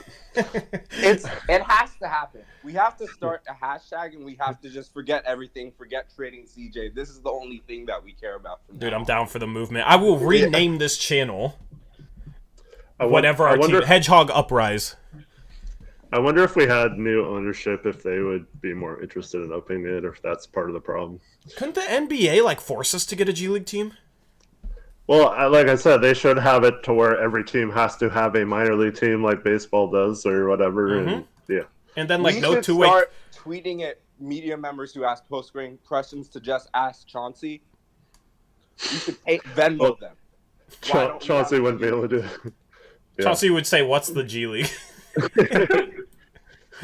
I thought it was the D League, because that's what it used to be, the D League. But no, honestly, it should be a situation. That's a good question for Cronin or name Haskins or Dwayne Haskins. Who's the person who Haskins? I forgot his name. Yeah, I don't know. It needs to happen. Dwayne. Well, here's how it should work: is every team should have a minor league team, right? And then each game you can have two of your G League players on the NBA roster. Right? And, there's no limit to how many, or maybe there is a limit, I don't know, but that would basically take the place of the two-way contracts, right? You could have two G League players on your NBA roster for whatever games, unless you don't have enough players to suit up, and then you could bring up more. So it's when all this stuff happened, and everybody's signing 10-day contract players, it should have been a situation where it's okay, you have to replace those players with players from your G League team. Maybe we wouldn't be in this position if we had guys developing on our own team close to the city, being ready to play. We have to pull everybody from random places all over and have the worst setup. Mm-hmm. But I mean, the draft would be 4 rounds long. 2-day draft, 4 rounds long. Second day would be 3rd and 4th rounds. That would be for the G League team. You better believe we would live stream that too and know the guys. I would be here. I would be researching, watching the YouTube clips of junior college players, and for the 4th round, I don't even know. Dude, I'd be nerding. I mean, you guys, you know me and Eric nerd out on things, so we'd nerd out on our G League guys. I'd watch G League games and be like, ooh, this guy looks intriguing, and we have control of him. Let's sub him up into the NBA and get him some minutes in the NBA and see what he does, because he's playing well in the G League, It's and you have some guys in the G League that could play. Look at how the Heat and how all these other teams, look at the Warriors, how they develop their players, and people are where did they get those guys from? They actually care about what goes on behind the scenes and are constantly scouting and are just not let's trade for Jeremy Grant. Actually looking at what you can get to raise your ceiling and your potential. And now we finally have one of those guys, and everybody loves him. Yeah. Yeah. And Nas, Ant, and Trendon this year are the best examples of developing young talent, and people still you can't build young around Dame. Yeah, it drives me crazy. Yeah, I agree. Good talk, man. This was enjoyable. Have a good night. Have a good one, Bill. That was phenomenal call, man. Good old, I wouldn't expect any less from Mills Woj. All right, up next we got Unpopular Opinion Podcast. You are now live on the Blazers Uprise post-game show. I'm drawing this out because it's still adding them, because there's some lag when I add people. All right, there we go. What's up, man? Hello? Testing. Can you hear me? We can hear you. What's up, man? Hello, gentlemen. It's a pleasure to finally speak with you. This is Jamaica Man on behalf of Ism Sports at Unpopular Opinion. But if you look down in your YouTube stream, I am also known as Charles A. Smith Jr. Been a fan for quite some time. And thank you for having me, first and foremost. I want to touch base on the Washington Commanders. As a native Washingtonian, I have to speak up for that. So what they did for us, because we are very, very, let's say, contingent fan base and city as a whole. Everything makes us tense. So they leaked it 2 weeks ago with a slide picture, and the first thing I thought about was the replacements. So it prepared me. I'm like, okay, maybe they'll change the colors. They did not. So now, as you all know, the things that you have said, we have also said, why did we name ourselves something that was, I remember seeing on Matt in 2010, where you get bored playing with a franchise after like 10 or 15 years, you play around, and that's one of the first names that you see. Is it? I was just go guessing. back and check it out. No, that is dead serious. Yeah. But more importantly, my question, and I know, Tori, you'll have a trade segment on it, but you taught me about the trade player exemption, and I researched it tonight. And you said you said a few numbers and a few different trades between Robert Covington and Norman Powell specifically. We have 1.6 million. I don't want you to get into the CJ trade. I will say that I would like Brandon Ingram back if possible. I don't know how plausible that is, but that's just my unpopular opinion. That's the name of my I love my that channel. podcast name, yeah. Thank you. But what does that look like in the grand scheme of things? And is it just $1.6 million, or does it expand depending on the trade partners? Thank you. Yeah. Is like in terms of the traded player exception that would be created from that? Like if it was like CJ so for Ingram? we'll send them out. If you want to go Ingram, yes, absolutely. I like Jason Hart. I like Herbert Jones, but I just can't imagine a trade where a guy like Dame worked so hard and we got him at such a bargain, given the top 10 or top 6 picks in the draft, and they're max players. So I would like, if they're going to absorb money on their contract and not take a hit for it, let's get back some potential. Even though Brandon Ingram is due to resign years later, we give Dame an opportunity to legit have help with him and now Anthony Simons, as we all have loved his ability to get better. Yeah. I mean, yeah, it would be like about a $1.6 million traded player exception. That you can bring in minimum contracts though, and like they don't count as salary, and minimum contracts are usually around like 1.7 mil. So like a traded player exception that small doesn't really matter in the grand scheme of things. But as far as Brandon Ingram goes, I just don't think it's gettable. The only teams that will trade for CJ McCollum are teams trying to get better, and I don't see teams trying to get better trading away a Brandon Ingram for a CJ McCollum. That's lateral at best, but probably a little bit of a downgrade for them. So that's kind of the problem when you're trying to... You said it? Okay. Yeah, that's kind of the problem when you're trying to like swap Norm or CJ out for other players. Like Norm for Jeremy Grant might be a trade like that works, but it's really hard to sell a team on CJ McCollum where you're getting back like a similar caliber player or better, which is why a lot of my trade ideas have been around trying to accumulate assets, trading CJ and trying to get 2 first-round picks back at a young player, right? Because then if you can get a pick back for Norm and a pick back for Rocco, maybe it's our first-round pick, and then we can trade future first. Then in the offseason, you said that. Yeah, then in the offseason, if there's a team that, kind of wants to reset, wants to go younger, wants some draft picks, you can move those around easily, and you can maybe package all that together, and maybe, Boston trades Jaylen Brown for 5 first-round picks. Yeah, you've been saying that too. That makes sense. Yeah, that's why it's almost like you have to go about trying to make the upgrade like in a more indirect way. And some people just see that and it's like, why would you trade CJ for picks and get worse? Like, that doesn't make much sense. But it's to get the assets that are easier to trade so that you can get better. Yeah, and Josh Hart would be a sneaky good player. It would be the value that we get out of Norman Powell, and he'll finally be able to actually showcase his skill, because he hasn't been able to play everywhere he's been in the league. And Herbert Jones is just a splash, honestly. You're a basketball purist like I am, so you see the potential that we had to develop in Nasir Little, get well soon Nasir Little as well.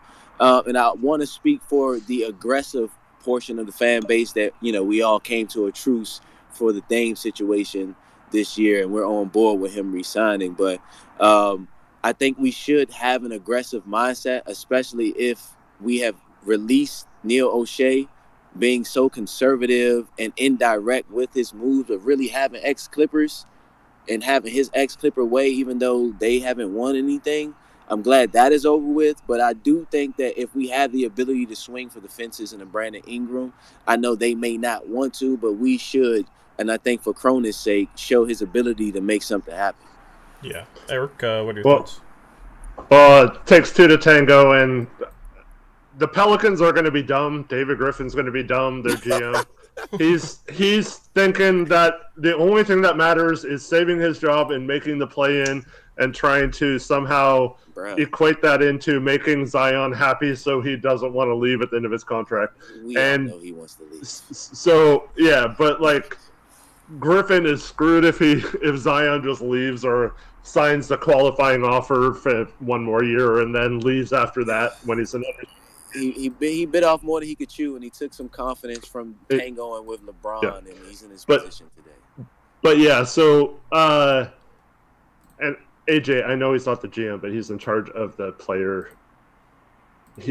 Trajan Langdon does not make the final say in personnel decisions. David Griffin. But anyways, so they're going to be dumb and make a move just to make the play in this game and waste some of their future assets to do so. So you want to take advantage of those teams, but you're not going to get a Brandon Ingram from them because they, like Tori said, think of that as a solution. So, if you could, you absolutely have to explore that and weigh your options. Right. That's all I'm saying. That's all. If we have the opportunity to go for Jaylen Brown on the back end, well, we know Brandon Ingram didn't want to be there first, and when Zion actually got healthy enough to play and get hurt again, they put the ball in his hands, and we have plenty of possessions for him in Portland if we can have it. But see, like, this is where it always comes down to Ben Simmons to me, because it's like that's I'm like the that perfect. Too, it's the perfect situation where that guy isn't playing for them, so it seems like it would make sense for them to get a CJ and maybe another asset or two to get rid of Ben Simmons, who's not even playing or helping them, to get a piece that helps them this year. So that would be more of like a. I mean, obviously, Murray's not realistic, but when you're thinking about it in terms of like making a trade with other teams, that would be a trade where we could maybe get back a player that's similar or better than CJ. But a lot of these teams, like we're talking about, like the Pacers, like we're not necessarily going to get them to want CJ enough to trade us something good. Or like Corey talked about Siakam all summer as a piece that he would love to have, and I was with him on that. Yeah, Siakam, I'm not high. That's Toronto, like Green. Toronto doesn't want CJ either, so like it's hard to find the right trade partner. So yeah. Thank you. Very well aggressive and very well said, gentlemen. Thank you for having me. Thank you. Yeah, have a good night, Charles. Thank you for calling in. Oh, I'm back in the chat section. For sure. Cool. Yeah, I mean, I would love to flip CJ for a better player. You know, that's the easy thing. And, like, I've made those trade videos, and people are just like, we need to go out and get this player and this player. Now, some people are a little misguided where they think we should go out there and get a Karis LeVert, and as if he'd help the team. He wouldn't. He's extremely overrated. But a lot of people just want to, you know, just think like, oh, well, you should trade CJ for a forward that's better than him. Okay, who's that forward? And then, you know, they'll come up with some names, but it's really hard to swing a trade like that. It's really hard to, you know, you're not going to sell Toronto on CJ for Siakam. But in the offseason, maybe you can sell Toronto on 4 or 5 first-round picks. So if you're able to get 2 picks for CJ and a pick for Norm and then trade one of your own, maybe you're in the door. That would be more doable. So, and here's the thing is, like, if that's the path, it might be better for us anyway because it makes us worse this year and would make our draft pick better and could make our draft pick a top 3 draft pick. And then we have a much better asset than if we went out and traded for Siakam right now or Brandon Ingram right now and made the team good enough where they get the 10th seed and end up in a play-in spot and end up with the 11th pick. So that's why it's more of a situation where I'm hoping that the team is willing to take 1 step back in order to take 2 steps forward in the offseason. I think Eric might be having connection issues, but we have nobody else trying to call in. I'll give another 15 seconds if anybody wants to request to speak and call in. Eric, are you here? Yeah, I just needed to be added back, but no. Yeah.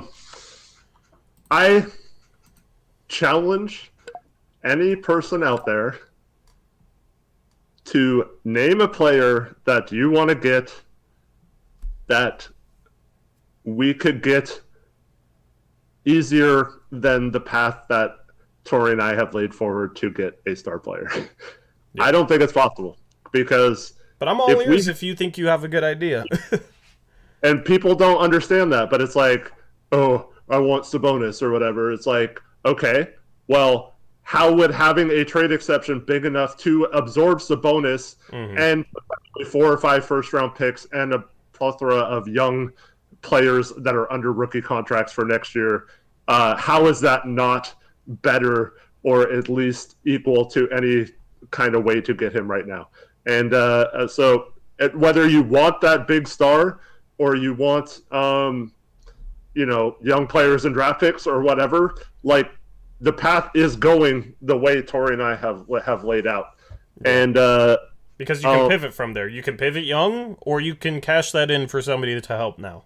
Those trade assets are fluid. And here's, I've explained this before, but here's like the easiest way to put it in perspective, I think, Eric, is in order to sell a team on the player, you have to sell them on that player's fit, how that player functions within the offense. Is he a good fit for what that team wants to do? Is he a good fit in the locker room? There's so many variables that you have to sell a team on, and then you have to, try and extract the most value out of them.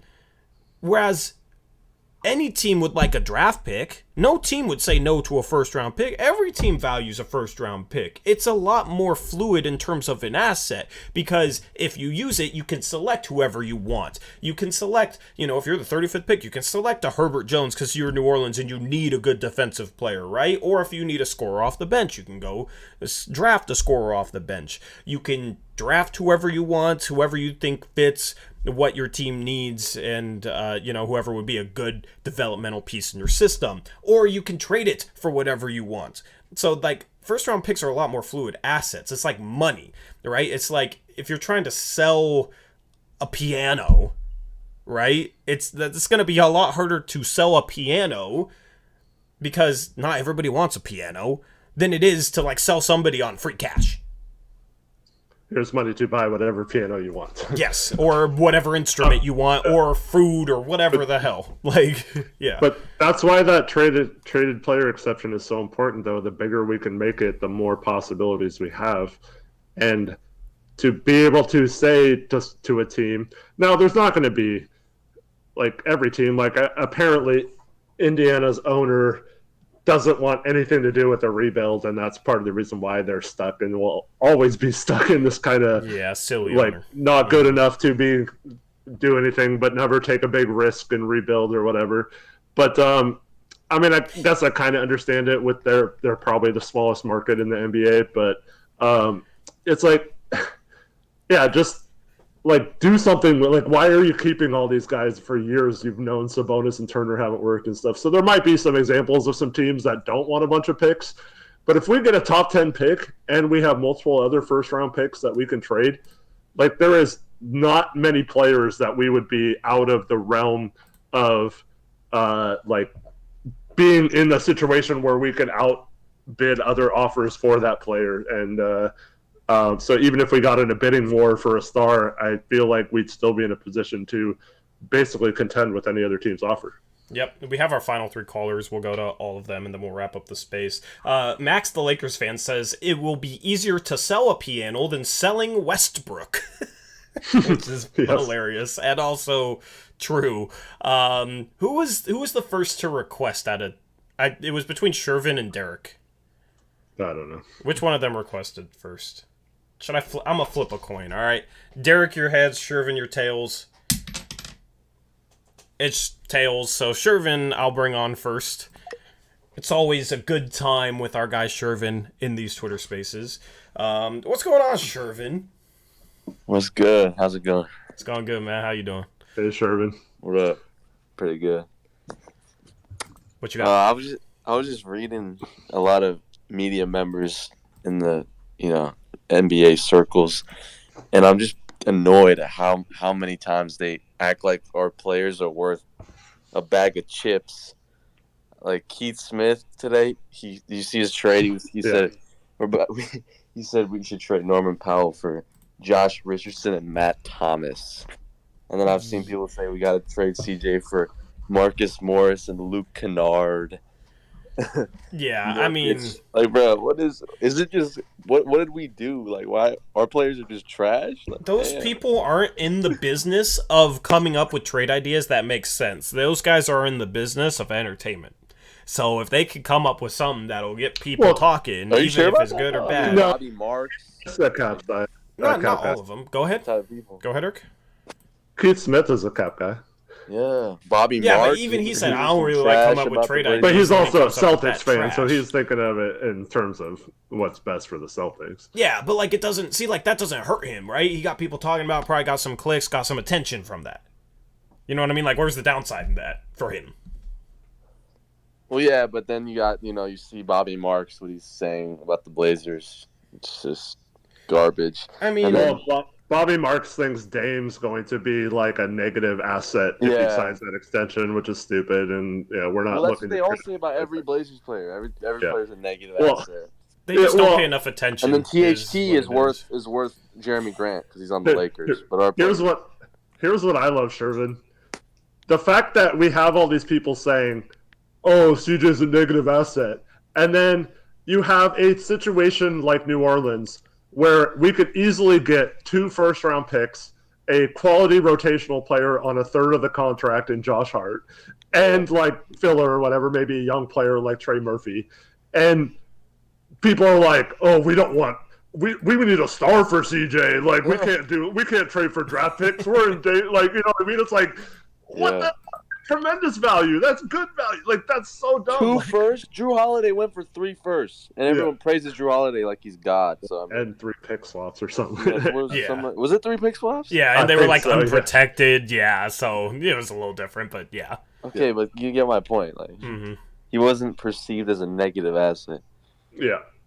But it's funny because people, like I said, I've laid out a scenario where those assets could turn into whatever player these people want, and yet that's still not good enough for CJ. Yet those same people will say he's a negative asset. Like, what do you expect to get for him or whatever? You know, it's just crazy. Yeah. Yeah, I mean, But go ahead.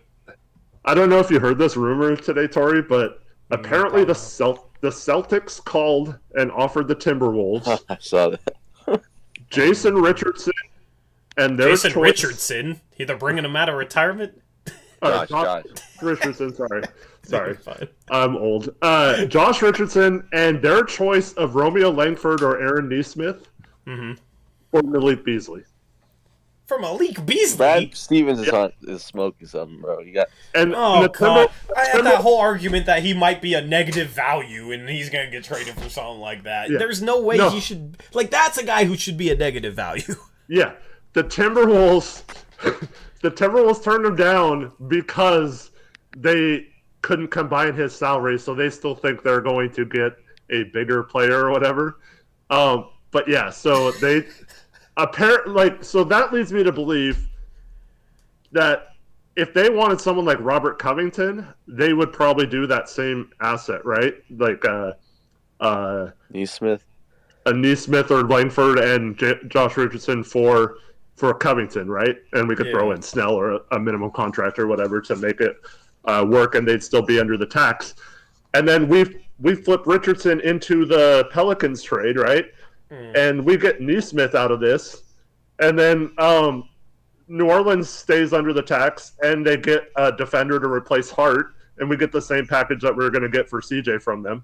So yeah, it's like we could end up with Murphy, Aaron Nesmith, 2 firsts, and Josh Hart, like pretty easily if that's the kind of But those guys value don't help. Boston's looking Don't help for. Dame win though. You know.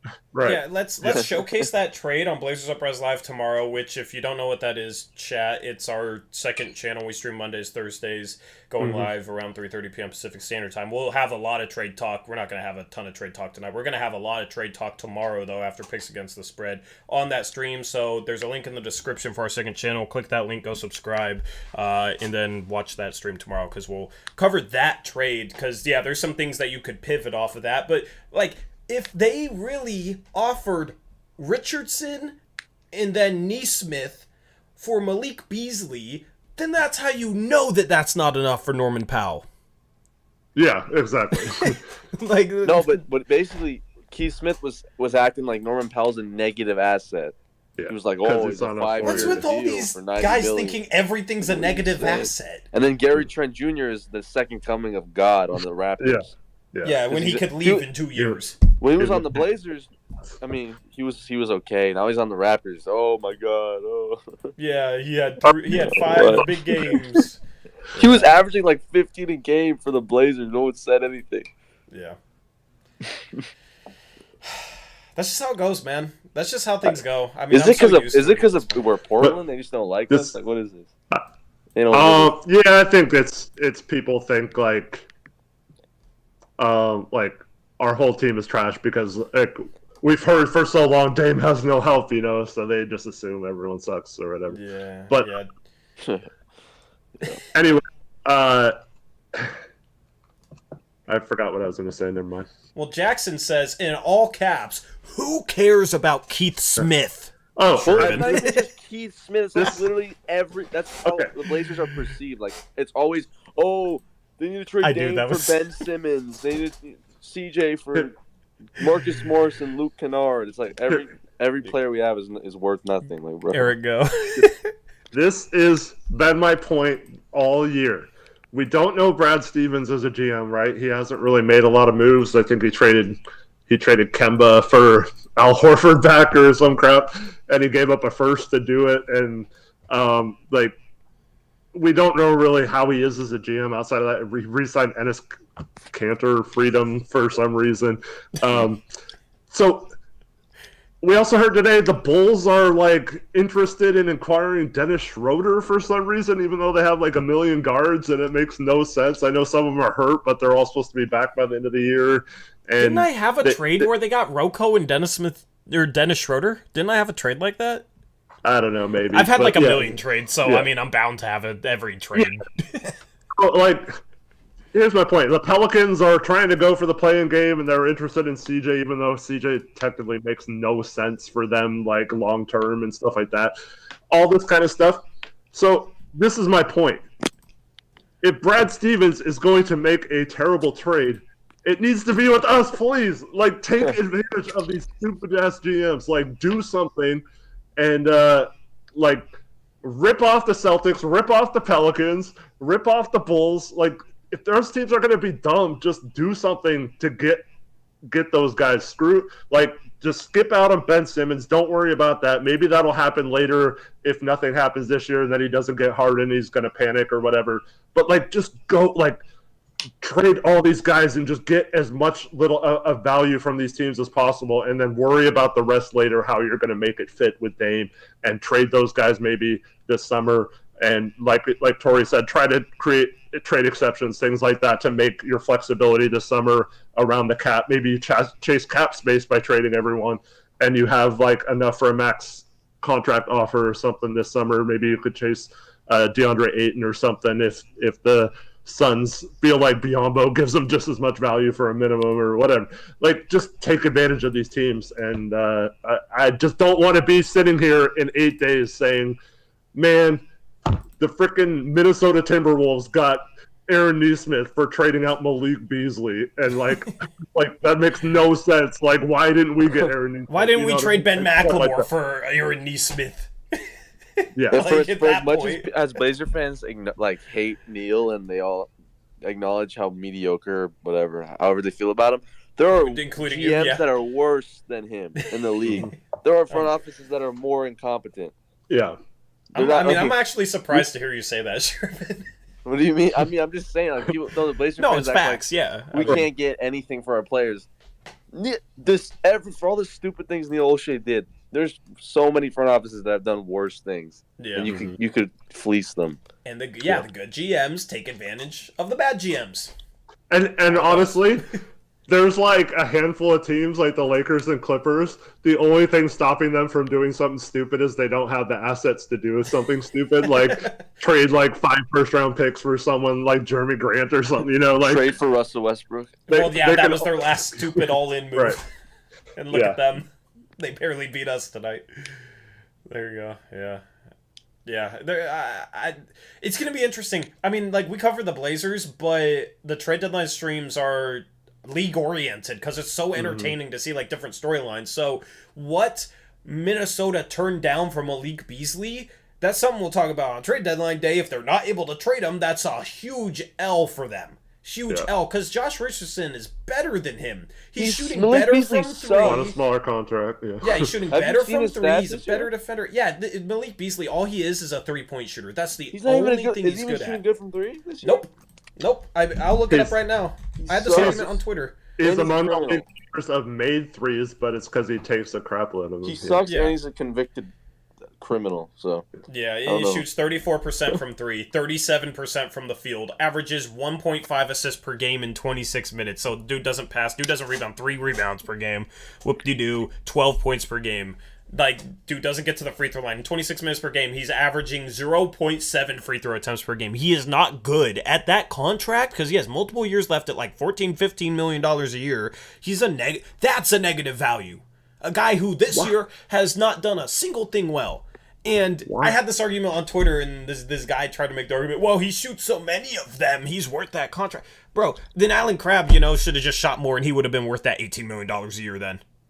Like, if that's how it is, so. But, like, that's my point. Why the heck would the Celtics want to trade an actual, like, young player on a rookie deal still for that? Like, that makes no sense to me. Like, because I mean, they need we need to rip off Brad Stevens. We can probably trade Norman Powell, get Marcus Smart, Neesmith. Like that. Who else?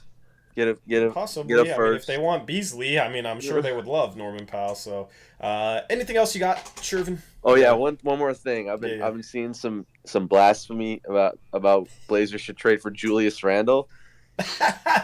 Please keep Julius Randle away from my basketball team. That dude is trash. I agree. Please. So you wouldn't trade CJ for him? Hell no, I wouldn't trade CJ. Look, we've made progress, Eric. Look at this progress. I'd rather have Torrey on the Blazers than have Julius hell Randle. Yeah, dude. I don't want that guy on my team, bro. Randle. Dude is terrible. He makes $30 million a year. He can't shoot. He can't play defense. He ISOs. Dude is trash. Keep him away from my basketball team. Agreed. Eric, do you agree? Yeah, I don't like Julius Randle's game at all. And he doesn't give effort, too. He's on crying and getting ejected and not trying. Nah, hell no. Yeah. I'm just glad we found the one. If it came down to keeping CJ. Hell no. I'll keep him. I don't want that guy. I cannot believe we found a player that he would do that for. I know. That's where I draw the line. I respect that. Yeah, I don't want him either. See, like, that's the type of move. It's like, and then what? Julius Randle, if he continues this, he doesn't have, I don't think he's going to have more trade value in the offseason than CJ McCollum does now. So if you can make the most out of CJ McCollum's value in terms of draft picks, I'd rather do that than trade for Julius freaking Randle and, give up a shot at having a potential top 3 or 4 pick so that we can get the 11th pick. But we got Julius Randle, a dude who's not efficient from any portion of the court, doesn't play defense, and just pounds the air out of the ball. He overachieved last season he led the league in terms of minutes per game. He overachieved. He's not that type of, he shot 41% from 3 last year, and that kind of opened things up for him. He's shooting 31%. This year for his career, he's 33%. He overachieved last year. He's one of those classic cases. The dude overachieved. He got paid. It was a fluke. And he's right back to who he always was before that season. I want him before that season. And then last season, it's like, dang, he's playing really well. Okay, maybe. But now it's like, that he's shown that that's a fluke. So I agree with you. I don't want him. He's literally a taller, worse CJ. Yeah. He's literally worse at everything. He ISOs. People don't want CJ to ISO. Dude ISOs the whole game. CJ can shoot at least. CJ can play off the ball. CJ can shoot. Julius Randle doesn't play defense either. He doesn't even try anymore. Yeah. And he gets ejected from games now. Hell no. I don't want him either. Thanks for calling in, Shervin. Yeah. All right. Later. Have a good night, man. All right, Derek, sorry to keep you waiting. We are adding you as we speak. That was a funny phone call, man. Shervin's always... Shervin has the strongest opinions, and it makes for good content. What's going on, Derek? What you got for us, man? Hey, guys. Hey, Derek. How you doing, man? I'm good. What did you guys think of that Laker halftime invasion? I listened to like a minute of it. I think, Eric, you probably listened to more. Yeah. What'd you think of it? Dude, Laker fans' misery is kind of funny this year. It's It's funny every year. They're miserable. Those faces are just so comical. They were. Yeah, even though they won, I know those people aren't happy, and they were actually probably hoping that they lost just to get Vogel out of there. And I kind of want them to fire Vogel and hire Stotts, and Me too. that'd be kind of funny. So you can see which Blazer fans become Laker fans. Yeah. Oh man, yeah, they sound like they've been struggling like with a Chicago Cubs-esque curse. Like they haven't had a winning season in 10 years and they're just desperate. And they thought this was going to be the year and they haven't. They won a championship 2 freaking years ago, man. If I won one championship in one sport, dude, like I wouldn't take losses that hard. I'd be like, you know what, at least I know what it feels like. But I don't know what it feels like. If anybody should be acting like that, it should be me. But no, it's these freaking Laker fans who want to ring. I mean, it is a bubble ring, a whatever you want to call it. A Mickey Mouse ring. Yeah, I was setting that up for you, but yeah. But they were talking about pulling up on Vogel. They saw him and stuff. Like, man, it was bad. But I won't give them credit. They did talk about how Westbrook sucks. And they also said, like, man, no, THT is trash. No team's going to want Taylor Horton-Tucker. Like, he has no value, really, in trades. And they were right on that, I think. They finally came to their senses. He's so overrated. But, yeah. Unlike most Laker fans, they seem pretty reasonable with how bad everyone is and how little value they have versus, oh, we should trade all these guys for Damian Lillard. Do you guys think that Stotts could run the Westbrook save us play? Oh, he could definitely run Westbrook, yeah. Westbrook would love that, man. Dude, Westbrook would love Stotts. Stotts would just empower all his crap. Oh, man. I mean, I would be pissed, too, if I had Westbrook on my team, not gonna lie. I mean, dude, Max the Lakers fan in chat says that he couldn't even, like, he'd have an easier time selling a piano than Westbrook or something, so, I mean, Lakers fans can't stand him either. So, yeah. It's been fun. That experiment fell off. Fit matters, okay? Maybe Laker fans realize that fit matters now instead of just raw talent. Remember when everyone was complaining this summer? How do the Lakers have the money to sign every single good free agent? It's so unfair. They got everybody. That's so lame, dude. Like, what a voice! I don't even. I can't. I'm so disoriented now. They can't even trade him because of his contract. They would sign like Trevor Ariza, and everyone would be like, "It's not fair. The Lakers get everyone." Free agency needs to be fixed. Like the Lakers can just sign whoever they want.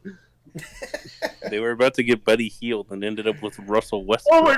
DeAndre Jordan opted out or got bought out, and he's going to the Lakers. It's so unfair. I can't. I'm gonna. You're gonna kill me. DeAndre Jordan, the league is over.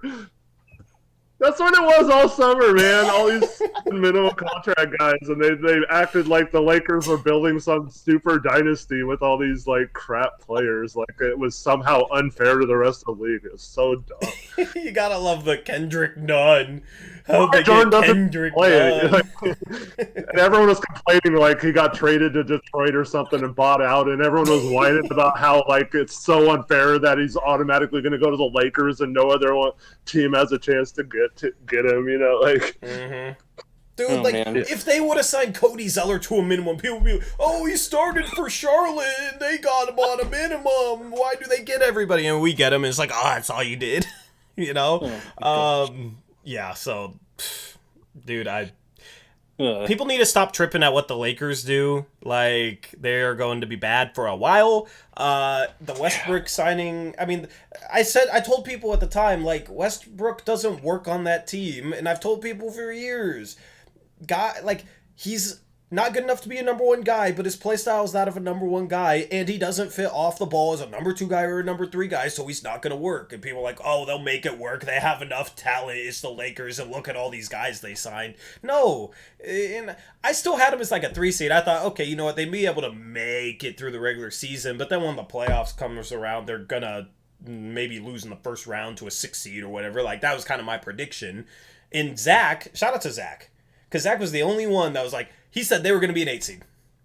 He said it wasn't going to work in the regular season. So shout out to Zach. I just got to give him a shout troll. out. I mean, I don't know if it was a troll or just him being a genius. We know he's a genius, but, he's also a genius troll. So, yeah, I mean, fit matters, and hopefully Lakers fans realize that now, because all offseason it was, oh, look at all the talent. We got our big three. We got Westbrook, former MVP, playing next to LeBron and AD. Oh, it's God. over. Fit matters. It does. You should have gotten Buddy Hield when you had the chance. He would have made a lot more sense there. Yeah, it's just a spot-up guy to space the floor, volume shooter. Yeah, he would have made more sense. I mean, shoot, Malik Beasley might have made more sense than Westbrook. That's how bad it is. Malik Beasley. I would make that trade for Aaron Nesmith for Malik Beasley. I mean, if you're the Timberwolves, you have to. But what were you gonna say, Eric? I mean, Hield and Malik Monk's spacing the floor for LeBron and AD. I think that would be pretty good, but yeah, nope. It's like, just maximize the talent you got instead of overdoing the talent where none of it works together. I don't understand the logic of teams doing that. So yeah, I mean, it's fun to watch them crash and fail, and it's fun to watch them struggle to be our sad Trailblazers team, and we can't even make layups. It was enjoyable tonight. Yeah, sorry, Max, the Lakers fan, man. That's the only Laker fan I feel bad for. Could be ripping a Lakers fan right now. Every other Laker fan I laugh at. They let Caruso leave too in the offseason. That was a bad decision. Yeah. Anything else you got for us, Derek? What do you guys think of the Memphis Grizzlies this season? They're kind of been like the underdog team. I mean, I'm surprised. I don't think they make it out of the second round, though. I don't think... I don't know why, but something about the makeup of their team just makes me feel like they're going to come up short. Because the pace in the playoffs slows down. They're a team that loves to run. In the half court, I don't trust them against elite defenses. Like, Jaw's that guy, but I don't trust Desmond Bane to do what he's been doing all season in the playoffs against, like, an elite defense in a, like, slow it down half court style. He'll knock down threes, but he's I don't think he's going to do much more than that. I think he's going to struggle.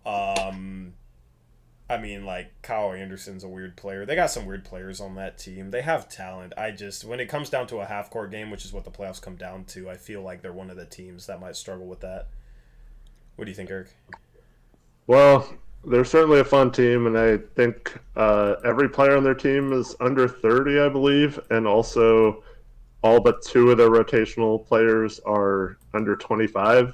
So it's certainly a team that's going to be around for a while. So, yeah, I agree with you. Maybe a little too early for them to make some noise this year, but that's definitely, if they can keep some of their main pieces together, a team that's going to be very tough for a long time. Until it's almost like I feel like their window isn't as big as a lot of teams because they have a lot of, like, crazy athletic guys like Jaw, who I don't know what's going to happen once they start to lose a little bit of athleticism later in their career. Like right now, they're all young and can play 38 minutes a game and run up and down the court and be all crazy and stuff. But, like, that takes a toll on you after a few seasons. So I'd like to see them in a few years, fast forwarding, if they're still all crazy and fun and all that kind of stuff. But, yeah, it's a good story, and I certainly didn't think they'd be this good this early. Yeah, Definitely absolutely. not. Go ahead. I thought they got worse in the offseason, actually. Yeah, so did I. I just think at this point they just need, like, a second star next to Morant, somebody that can, like, create their own shot at all 3 levels in the half court. Like, that's one of the teams that I feel like could use a CJ McCollum to help them out in the half court in the playoffs, right? But Yeah. like they're not going to start him over Desmond Bain, so they almost need that guy at the 3, which is harder to find. But like if Jaylen Brown, I don't know if they have the assets if Jaylen Brown became available this offseason, but like if they could go out and get like a Jaylen Brown, that would be like the That'd be like very good for them. That's like would be the move for them in my opinion. They have the assets to do it. Yep. Anyway, about all. Yeah. All you got, man. Appreciate you calling in. Have a good night, Thank you for Likewise. the conversation, man. Thank you for getting Eric to do whatever the hell that voice was. Anytime, guys. Appreciate you. All right, so Dro, I don't see your speaker request. I don't know if it glitched out or whatnot, but we're 2 hours 17 minutes in the stream. We're just gonna end the Twitter space now. If you call in next stream, Dro. It's been a minute since we've been able to talk to you, and I don't see your speaker request right now. So we'll get you on next stream if you call in a little bit earlier. Would love to talk to you. Anyway, let me unmute on Skype. We'll get around the NBA. We'll talk about the scores from today. Look at the standings because the Blazers lost, the Rockets won, and the Thunder won. Eric. Yep, and the Kings won. The Kings won? Oh my goodness, this the was Kings beat the Nets. And OKC won too, or Orlando won too, but they're we're gonna have to look at the scores in a second. Let me just get that loaded up. That was a phenomenal Twitter space. See, like after the deadline, when there's no more trades to talk about, the Twitter spaces will carry these post game shows, in my opinion. You guys had a lot of questions that would be good for after the deadline. yeah. People will come up with the questions, man, even if it's G League related around what would the Vancouver G League team be. Let's jump into around the NBA. I wish I had I should have added background music at the start of the season. I should have added like faint background music for around the NBA, because that would make sense. Yeah. See, like that wouldn't make sense though, because that's like intro music. I need to get that back on the intro. Right now I have it on the outro, and I have it on the intro of the videos. Get the John Tesh round ball rock. What? What is that? It's the old NBC music. That would be phenomenal if it didn't get copyrighted. That's the unfortunate part about everything is copyright. Stay tuned, George. I think it's going to happen, maybe. Yeah, honestly, not, but... dude, I hope we set records for like viewership on the trade deadline stream. What was our record for most viewers at one time? Wasn't it like 1,600? Something like that. It was like 1,600. I forget which stream it was. It was like one of our big streams. I know the Morocco trade stream had almost 50K views, but yeah. I think the Rocco stream had like 30. I think it was 33K, and then like the free agency stream had 50K, I think. Or was the trade deadline stream? It was one of those streams, and the Rocco stream had like 33K. But yeah, definitely tune in with us the morning of February 10th. All right, I want, hopefully we set some records. That's going to be top tier entertainment, in my opinion, as we react to whatever the hell this team does, whatever the hell happens across the NBA. If you've never tuned into one of our trade deadline, draft, or free agency streams, it's always a really good time. All right, let's jump into around the NBA. Eric, you said the Magic won. They beat the Pacers, so not as impressive as I initially thought it might be. But they get a dub. Good for them. Let me see how my guy Suggs did. I gotta pull up the box scores on my phone, and my phone's being glitchy. Just like the stream was being glitchy today. Good old ESPN app. Thank you. Yeah, so Gary Harris had himself a game. I forget he's even in the league, man. It's going to be interesting to see if they trade. Yeah, it's going to be interesting to see if they trade him somewhere. Because he has, 1 year left on his deal? I think this is the last year. I think it's like $20 million or something. Yeah, so no team would want to pay him $20 million for multiple years, but since this is the last year on his deal, he's a guy that maybe a team goes out there and gets if they have the salary to do so. And I think, Eric, you there? Am I lagging? I don't think I'm lagging. I think Eric lagged. I think that was Eric. I'm not sure. Let me try calling back.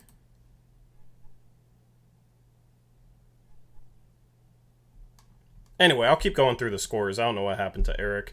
The Wizards beat the 76ers 106 to 103.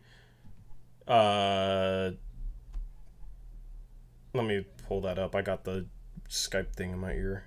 Kuzma, Dinwiddie have good games. Montrezl Harrell blew kisses to the Philly crowd. The Celtics beat the Hornets 113-107. Those two teams are right next to each other in the standings. We'll look at that in a second. Am I back? Did I disappear? Did I lag? Was it me or was it Eric? Maybe it was me. I don't know, man. I don't know what happened. Can y'all hear the Skype music? I didn't lag? Okay, then it was Eric.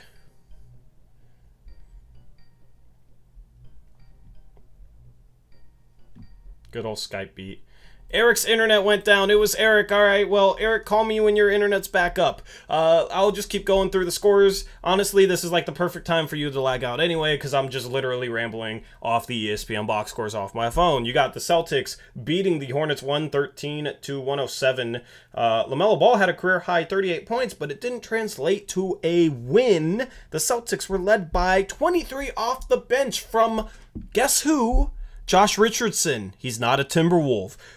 He shot 6 for 8 from 3 and 8 for 12 from the field. He's shot the 3 ball much better this year than the previous couple, so good for him. Marcus Smart, 22 points as well. Jaylen Brown and Jason Tatum both didn't have necessarily their best games. The Grizzlies beat the Knicks 120-108. The Grizzlies were led by Ja Morant. He finished with 23 points and 9 assists, but only on 9 for 27 shooting. Wasn't the most efficient night for him. Jaren Jackson Jr. actually led him in scoring, 26 points for him. 30 for Fournier for the Knicks. Barrett got 23. Julius Randle, 18 points, 12 rebounds, 9 assists, 1 for 6 from 3, 7 for 18 from the field. So not necessarily helping Shervin's case today, but it was a good game for Randle based on how he's played so far this season.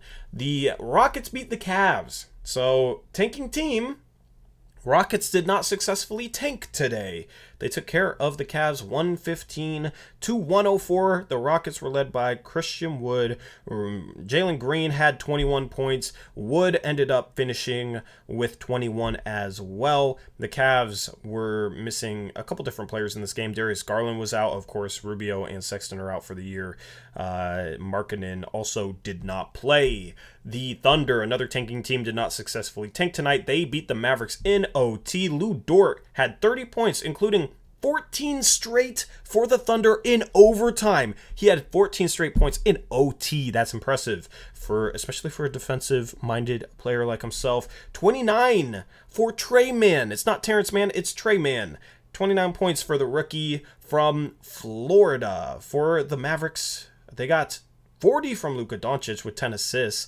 They got 23 off the bench from Reggie Bullock, 20 from Brunson, and they end up losing this game. It's going to be really intriguing to look at the standings. We will get there in a sec. The Kings beat the Nets. The Nets are kind of in freefall mode. They've been struggling as of late.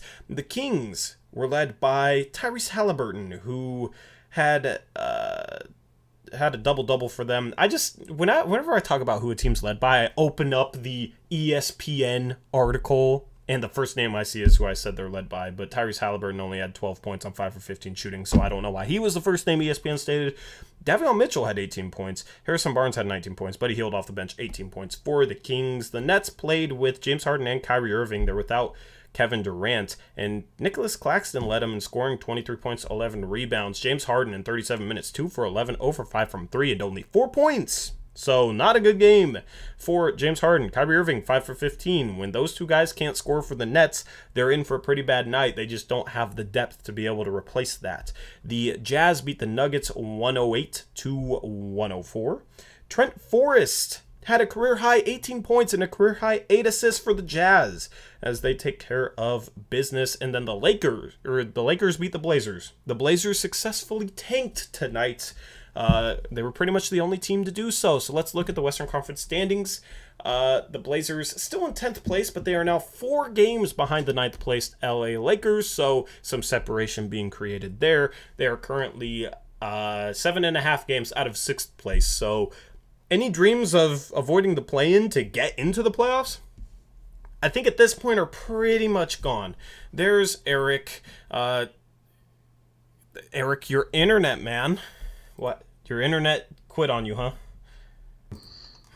Well, I'm at the standings. Nice.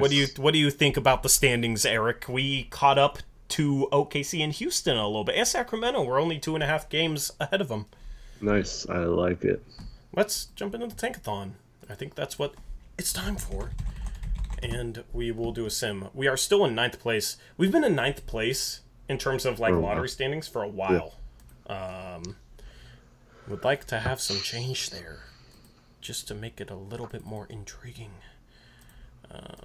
Let me load this up here. While you're doing that, George wants an explanation on our pick. The Bulls get it if we make the playoffs. If we do not make the playoffs and therefore have a top 14 pick, no matter what happens, we keep our pick, and the same scenario plays out every year going forward until it conveys to them.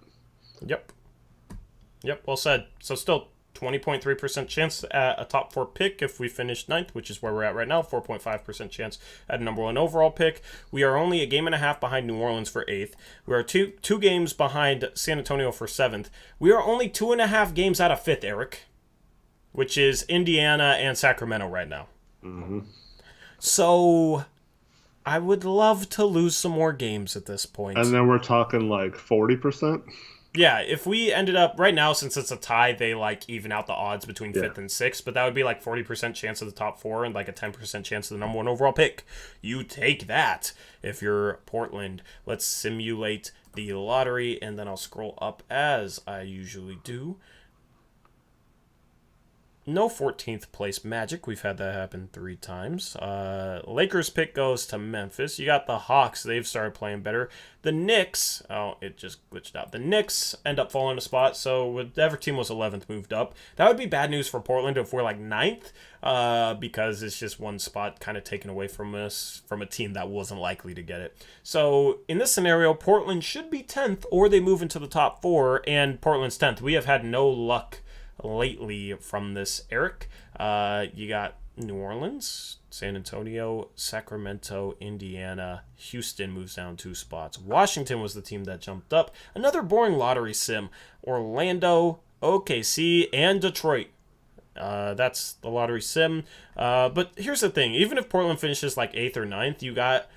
Let's just look at this mock draft. It's obviously subject to change, but like in this range, AJ Griffin's a guy I like. Mathurin at 9, I probably would be okay with. You have some intriguing prospects here. I would like to get into the top 3 because obviously it's all about these 3 guys at this point.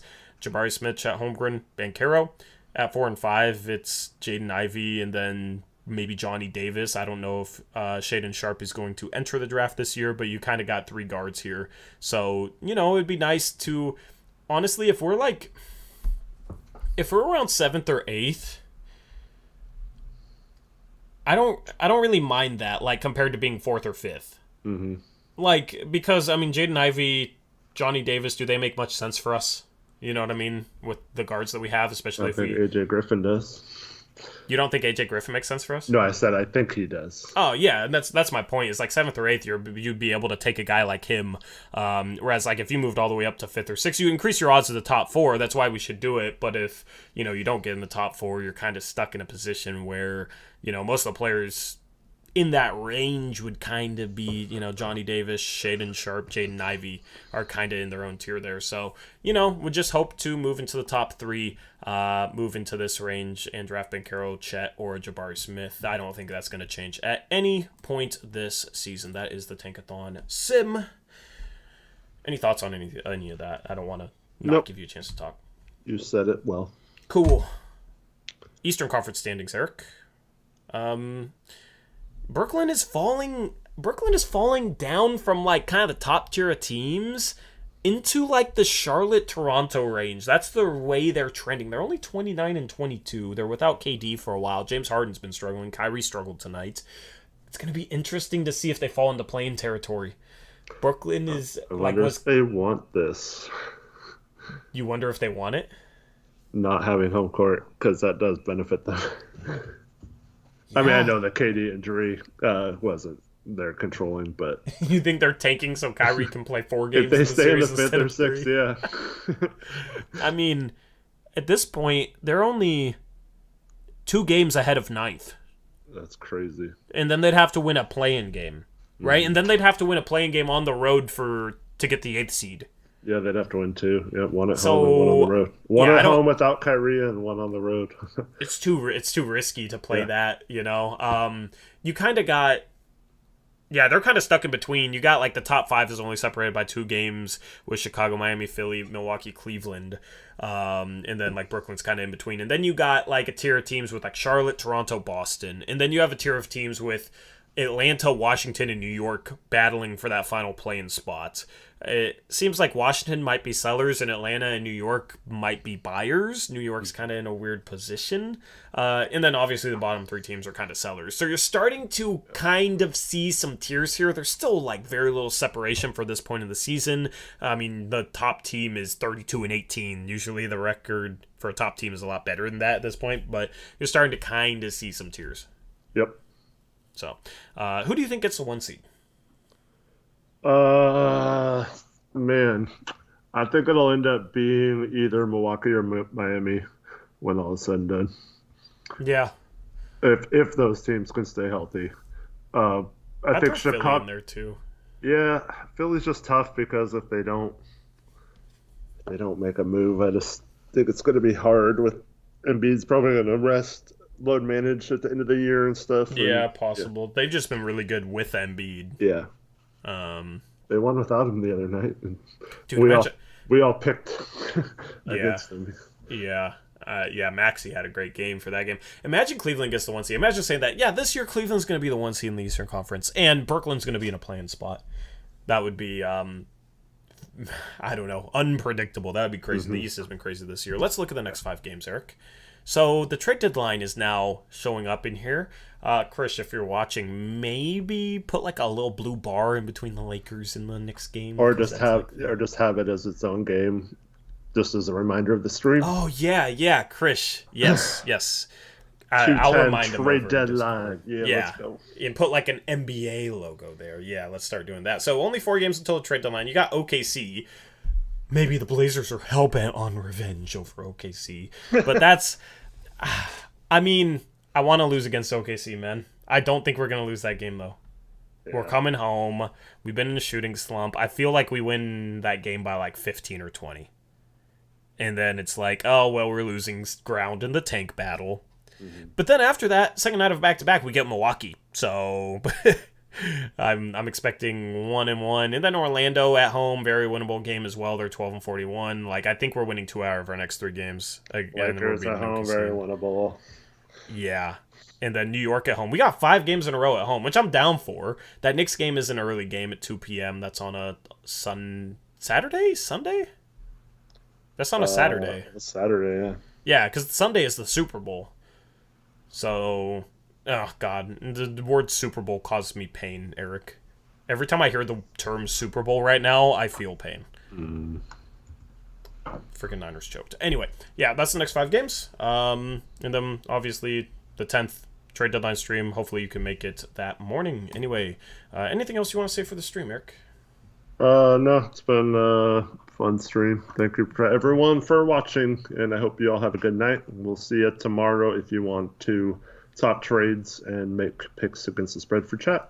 Join us. Yep. Second channel, link in the description box below. I'll also drop a video tomorrow, or at least that's the plan. It might be later at night, but it'll be a 5 Destinations video.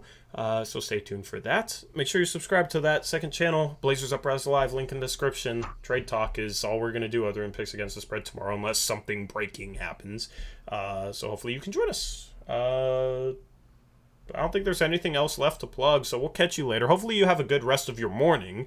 We're finally back to kind of getting some later streams. 7:30 tip-off time. It's a little later stream today, so I didn't even realize how late it was or early it was. I don't even know what to call it at this point. Whatever it is, hopefully you have a good rest of your night or morning if you're across the globe. We will catch you tomorrow. If not, hopefully we can catch you with the post-game stream on Friday. Until then, as always, peace out. Go Blazers.